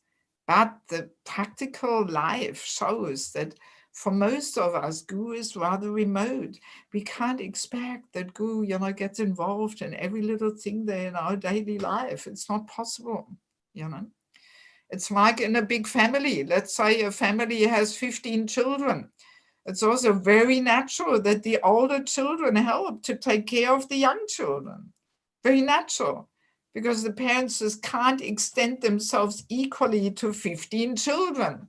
So that's, the culture in an extended family and in a bigger family, that very naturally the older children, they help to care for the young children, So what to speak of a family with hundreds and thousands of children, So there has to be, the older children who help the guru to take care of the young children, And that's what it means to become mature in Krishna consciousness, that we are willing to make that sacrifice, There is also a nice quote from Bhaktisiddhanta, which we haven't read yet. Bhaktisiddhanta says, I wish that every selfless, tender-hearted person of the Gaudiya Math will be prepared to shed 200 gallons of blood for the nourishment of the spiritual corpus of every individual of this world. 200 gallons of blood it takes, just to bring one person, to the level of pure devotion, Devotee, pure devotional service. So we can't expect that the Diksha Guru is shedding 200 gallons of blood for each and every one of his disciples. My God, he will be anemic very quickly, So we have to help. We have to at least be willing to shed a few drops, of helping him to take care. And it doesn't mean that we only care for the disciples of our guru or something. No, of Prabhupada's family, So, but going back to this other point, let us clearly understand, if we have no sheltering relationships in our life, then it will be very difficult to serve with heart and soul and give our everything. We will be holding back. And if we hold back and not serve with full dedication and input, then Krishna will not be conquered. He will not reveal himself. He will not give us a taste, because the deep satisfaction and joy in Krishna consciousness is Krishna's way of reciprocating with our efforts to serve. That's where the deep satisfaction comes from. So, but Krishna only reveals that when we manage to conquer his heart through our service, So, and then we go in a vicious circle there. We don't get taste, you know, and we don't get deep realizations, and therefore we also don't feel more inspired to really serve and dedicate ourselves and sacrifice ourselves. So, and then we, you know, we have this humdrum life there, you know.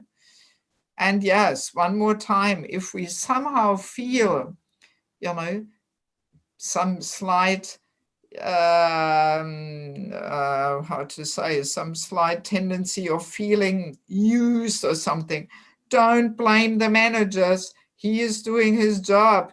You know, he's wearing the managerial glasses. Of course he is. You know, so it's our fault, basically, or not fault, let's not blame people, but it is our duty to be eager for such a sheltering relationship. We have to recognize the need for us, you know, to have these sheltering relationships. We cannot expect the managers, you know, that they're managing and also caring for each and every person in the whole community. My God, not possible. You know, not possible. You know, in the very beginning of ISKCON, we did have that understanding that the temple president should also care for all the devotees. And while ISKCON was a very small movement, you know, and the communities just, you know, with 10, 15 brahmacharis there doing their things and preaching. So then, of course, the temple president could care nicely about them also. He could play both functions. But as you know, as the temples and the communities grow, there's so many more devotees, and we cannot expect that the managers are also fulfilling this you know, this function of a mentor and a coach and all that. You know, we cannot expect that. You know, so yes, please. I mean, these are also a little touchy topics. You know, so please don't misunderstand me here and say, you know, oh, Davaki Mataji, she doesn't like temple presidents or something. No, you know. As I'm saying, I was TP's wife myself for 10 years. And yes, I was very involved in managing and, you know, supervising the DD department. And we had 30 girls in the Brahmacharini ashram. And my God, you know, I was full on, you know, yes. So I know all about it, what a challenge it is to manage, you know. But yeah, we had that experience in Ukraine also, as I shared in the beginning. The managers were a little worried, or there's somebody else now who's also having influence and control over the devotees. But then they understood that their job, their service of managing becomes so much easier if the devotees have a mentor, you know. Then he doesn't have to deal with all kinds of headaches there. And he can just say, all right, that you discuss with your mentor, please. You know? And actually, when people have a mentor, then they should be more happy in devotional life. And then they're also more willing to serve. That's what we just said. You know, if we are actually sheltered, then we will not serve with 5 or 10%, but with 90% or 95% of energy and heart and soul. You know, so then actually the manager's life becomes so much easier if the devotees are sheltered, you know. But it means, as I mentioned, you know, when, what was his name, Smarahari or something, Prabhu asked, yes, Smarahari, here I see his name thing. So when he asked, you know, the price we have to pay is to create trusting relationships between the managers and the senior devotees who want to care and mentor people. That's the price to pay. That's where we have to start. We have to create that, you know, that affection and trust and harmonious relationships on the top level between managers and mentors. And then that harmony will filter down through the whole community. But as long as there is, you know, disharmony, disunity, you know, people just going against each other rather than with each other, you know, as long as there's politics going on, you know, well, then we cannot really make much progress in this whole topic of caring, you know, for devotees. We first have to build the bridge on the top level there. So it's a challenge, but if we want to go back to God, my God, we have to work on these things anyway, you know, and highly purifying journey there, you know, like that. Okay, so let me see. So this was simply the last really good reason why we need sheltering relationships, so that we can actually really invest our heart and soul when we serve, you know, and that will attract Krishna, and then we will get realizations and we experience some taste and so many, you know, doors open for us to move forward. And this is all arranged by the Lord according to our service attitude. So developing a good service attitude where we are willing to sacrifice ourselves, this is one of the most important principles of making progress in devotional life, you know. And if that's not there, then we just lead a boring humdrum life. And then after a while, we just think, oh, well, I tried this Krishna consciousness and it's not for me, and I didn't get anything out of it, you know. Yes. So it goes back to this point of not being sheltered, not having such a sheltering relationship in our life. So let me see, before we finish now, is there any more question, but really only a question? And see, this is why I usually prefer that people submit their questions in writing, so that they are concise and precise, and you know that they, you know. But very often, if we don't do this, then the question is not so precise, and it's more comments. And I mean, comments are also nice, and I value this also to get this feedback. But I usually keep this kind of comments to the end, you know. Like now, for example, if there's no further questions, then if anybody wants to share some realization or something, I'm happy to stay on a little longer for some personal exchange and sharing or something, you know. I usually don't just go so strictly according to the time. Okay, now it's 12 o'clock here, finish. No, if, you know, if people want to still, you know, share something, I'm happy for that. But let's first see if there is some questions. Do we still have something? Yes, we do have a few questions from the previous session. I would like to just relieve those who need to leave, because I do see the time is 5 minutes past 12. So those who need to leave are welcome to do so, but please join us later on at 4 p.m. We have another 2-hour session, and it's going to be as jam-packed as this one. So for those who need to leave, please, you can do so. There will be no hard feelings. We are very, very happy to have you here with us. So we have a question from earlier on from Tabi Singh Mataji.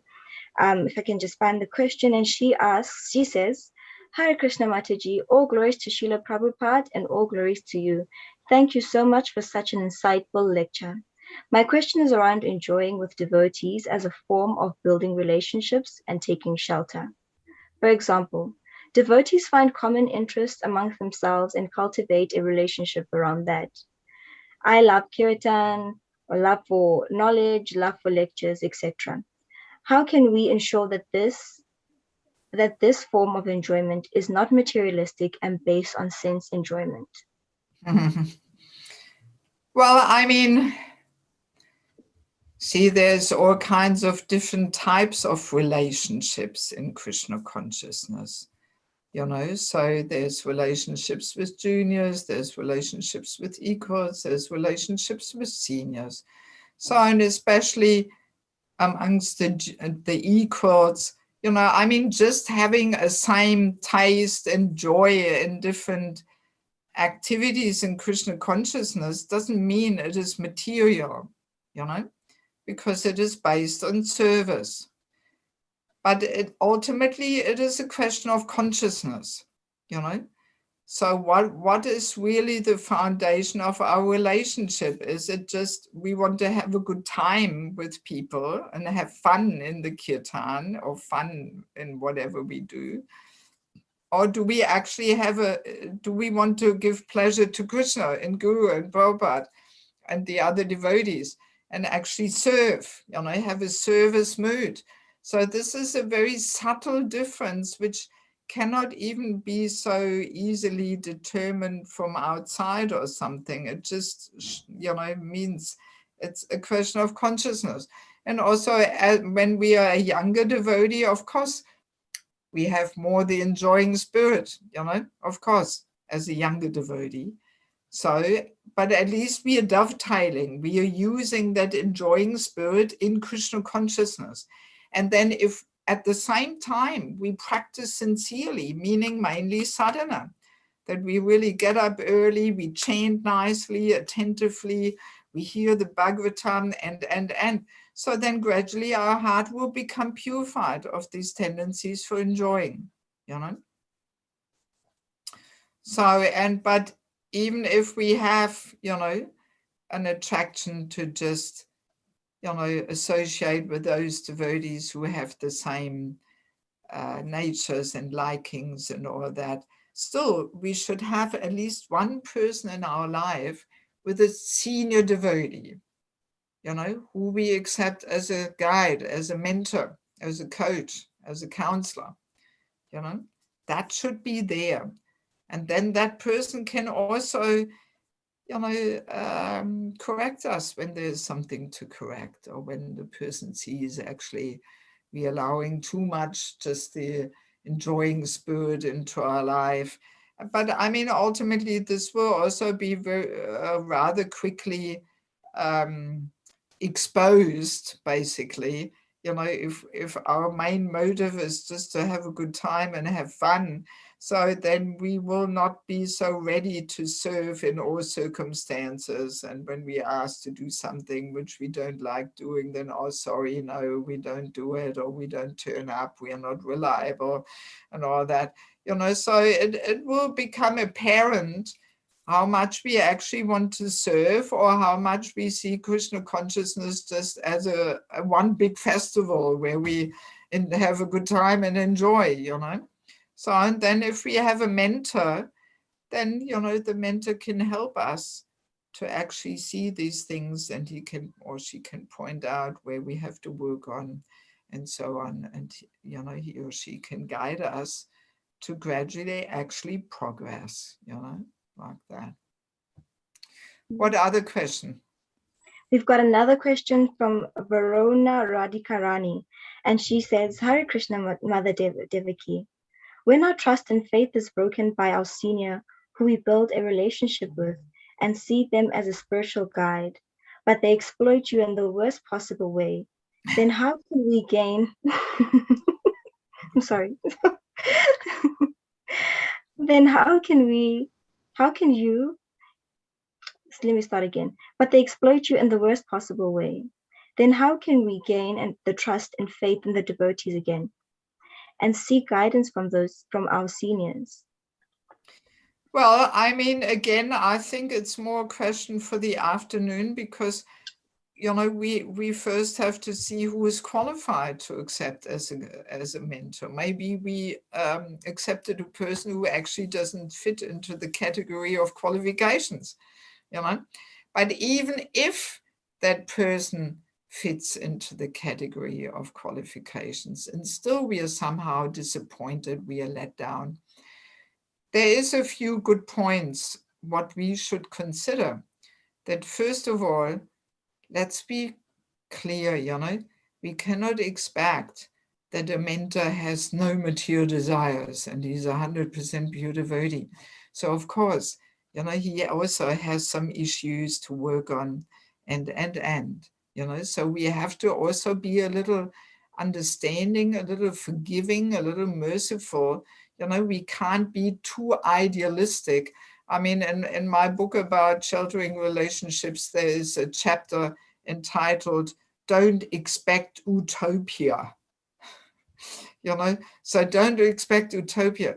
We can't be, too idealistic, So, and then another thing is, the Vaishnava humility always makes us think and ask, why is Krishna putting me in this situation? That I deserve so much more than this, But fortunately, Krishna only gives me one drop. He is so merciful. He actually only gives me one drop of what I really deserve. You know? So that should always be the basic vision of a devotee when we experience something unpleasant and negative in our life. We should not blame simply other people. Oh, it's his fault, it's her fault, and you know, this is, oh my God, you know. So Vaishnava humility means we look at our own life and we think, what did I do wrong that I'm ending up in this situation? Because usually, you know, there's always two sides, you know, and usually we may also contribute to the situation that we end up in some misery and some negative situation, you know. But that we usually don't like to see. We only like to see how other people did so many mistakes, but we don't like to see how we actually are also implicated and we also contributed. And there is always for everybody some lesson to learn, even from that person who feels let down and so on, you know, or exploited or whatever. There's always a lesson for us to also learn, you know, and even if it means to become more humble, more tolerant. But as a rule, this is my experience, that, you know, those who feel terribly exploited, it's not that they are all innocent. They also somehow contributed to the whole thing, you know? Yes. So, and that has to be looked at, you know? And yeah, and if we are a little introspective, you know, then we can detect that, and we can also understand the point that even mentors also do make mistakes, you know, and they also have some anarthas.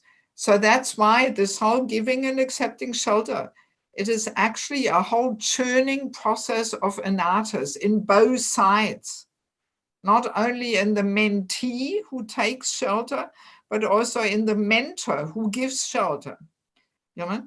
So even in his position, you know, there may be also some subtle motives, some tendency to manipulate. It's not fully selfless, you know, so that will be exposed. It will come out. It will become obvious, you know.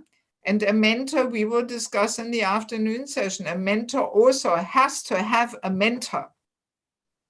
That's one of the basic, you know, conditions to serve as a mentor, that he has to be sheltered. He has to have a mentor, or she, you know. So, and then the mentor of the mentor, you know, he can also get involved, you know. Yes, yes. He will give guidance to his mentee how to serve as a mentor, you know. So it will become more clear in the afternoon session. Is there anything else? You have to hang on, we can't hear you. Hari Hari Bol. Hari Hari Bol, sorry about that. We have one last question from Wafana Prabhu. And he says, please can long-standing devotees understand one is not looking to take their position or to compete with them in any way. I personally am looking at advancing my small practice and getting better. I'm chanting 16 rounds a day because I feel I'm not doing progress and maybe committing offenses. So, to the help of a close relationship where there is no fear of judgment and there is just unconditional love is so crucial. So, dear devotees, I personally need your advanced experience. Thank you that a few, so few and far between that I can speak and are open and willing to share. They thank me for engaging them. I find that to be very profound. I have not met it in often, but experience gratitude from being engaged. So I think it's more of a comment than a question. Yeah, I mean, I could not really understand a question. But anyway, you know, or like who was sending this? It's Bafana Prabhu. Maybe he can unmute himself and say the comment or the question, and that will be just before we end this session. Is he still with us? I don't see his name. It was a comment. It was a comment. Yeah, it was a comment. Yes. Yeah, so I mean, it just shows, you know, it seems like you all agree with us, how important these trusting, sheltering, confidential relationships are. So that's already a good start, you know, to realize the importance of it. But then, you know, actually this seminar is actually really asking for application. It is meant to really lead to also some steps of application, you know, just to hear it all and discuss it and say, yes, it's all very nice and important and yeah, wow, interesting, but then not do anything about it and to leave everything as it is not so effective, you know. It is asking for application. But then that is the next difficult step, to actually you know, work towards that, you know.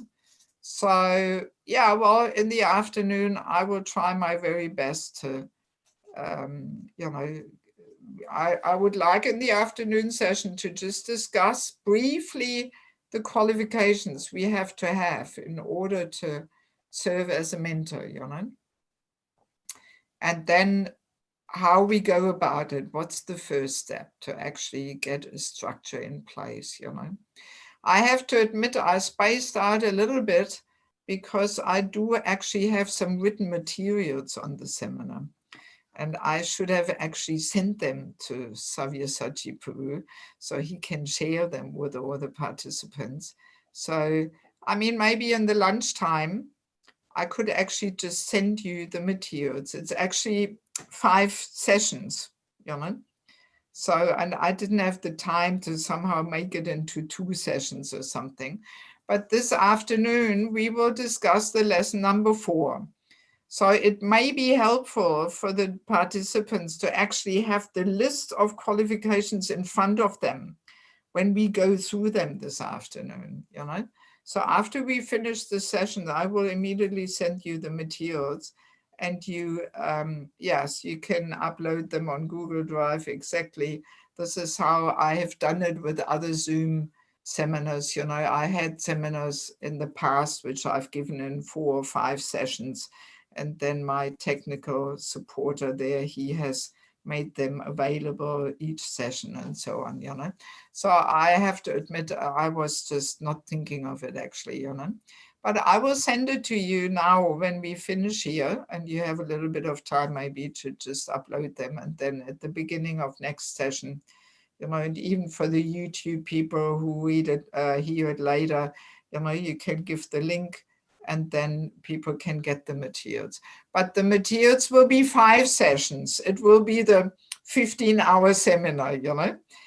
And you will simply find some things there which we discussed, but many things we also didn't discuss, you know, in 4 hours, you know. So I will do that, you know.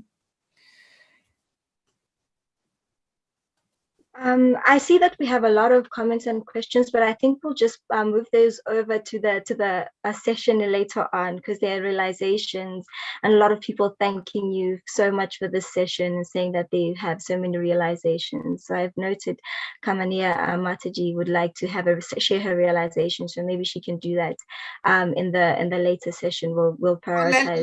Let her quickly to say something now, because the afternoon session will also be full. Okay. Yes, Hare Krishna Mataji, nice to see you again.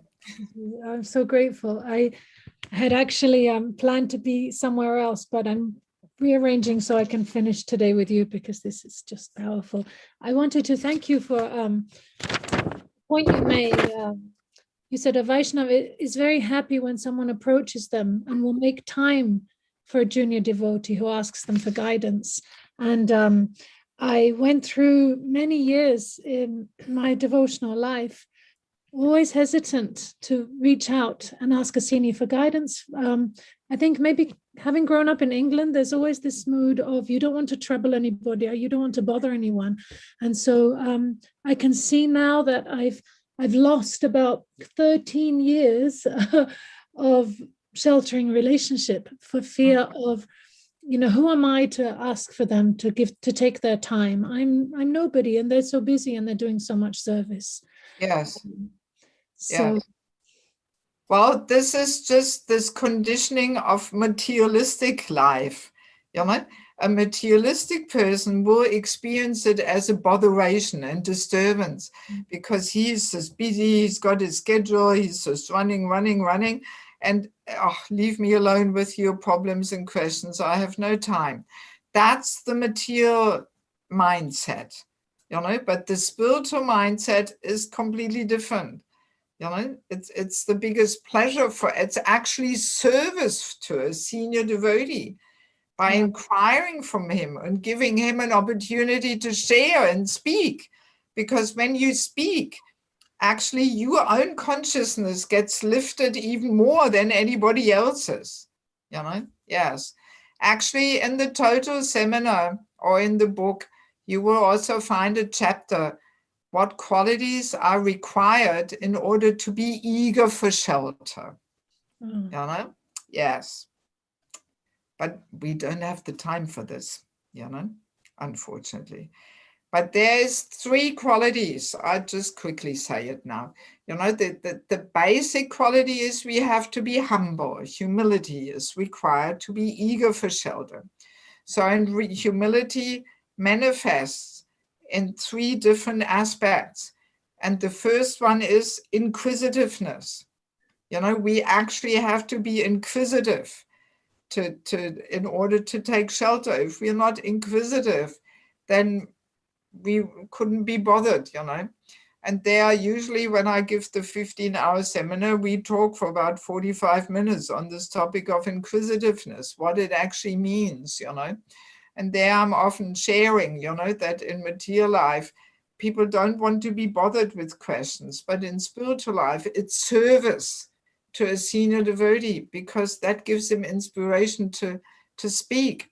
And interestingly, all our shastras come about through this personal inquiry and answering. Bhagavad Gita, Arjuna inquiring, Krishna is the mentor here, he gives the answers. Or Bhagavatam, Parikat Maharaj inquiring, Sukadev Goswami answering, Chaitanya Charitamrita, so many talks are there, inquiry, Ramananda Roy, and. So the Shastra, it's interestingly, they always come about through this one-to-one inquiry and answering, And really the speaker gets so much more spiritual benefit than the audience. So it's actually a service to a speaker or a preacher to actually inquire from them, And of course, the senior devotees also have to understand this need, that they make time. So we simply have to bring attention to this, by discussing these topics. And then another qualification we have to be eager for shelter is helplessness. We actually have to feel helpless, Yes. Without helplessness, there's shelter has no meaning, And again, in material life, who is striving to feel helpless? Nobody. It's seen as a weakness. But in spiritual life, as we progress, we feel more and more helplessly dependent on Guru Krishna and the Vaishnavas. Yes, when we open the Vaishnav songbook, all our bhajans express this mood of helplessness. Yes. And then the third qualification we need to have is respect. If we don't have respect, then we will not feel inspired to take shelter and inquire from seniors, Yeah, so just in a nutshell, that session. It's quite a paradigm shift.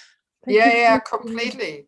I mean, it's really like that all these qualities which a spiritualist is striving for, A materialist sees them as weakness and unwanted. You know, it's really like that. Yeah, completely. You know, for a materialist, it sounds like, oh, taking shelter. Even though, I mean, even in the secular world, it is understood that, you know, if we want to become successful, we have to have a coach, right? Yes. Sports people, even I once spoke to one Mataji who is a nurse, and she said, yes, I have my nurse, my coaching nurse, you know, who coaches me, you know, so all the businessmen, they all know that, you know, if we want to become successful, we have to have a coach who actually has more success already than we have, and who can guide us to success. In the business world, in the secular world, this is understood, but somehow we haven't really understood it yet, you know. Yes. Thank you so much, Mataji. Thank you for this wonderful, insightful session. Thank you for joining us this morning. And we look forward to having another session with you later on at 4 p.m. Thank you so much, devotees, for being here with us. We look forward for you to join us at 4 p.m. for another lively session. Keep the questions and comments coming for that session as well. It was so lovely being with you all. So part 2 will take place at 4 p.m. till 6 p.m. I would like for you to have a wonderful afternoon, wishing all the Matas a very happy Mother's Day and everyone on this chat. Yes, Hare Krishna. All glories to Srila Prabhupada. Thank you very much. Srila Prabhupada ki jai. Jai. Devaki Mataji ki jai. Gaura Premanande. We will see you back at 4 o'clock.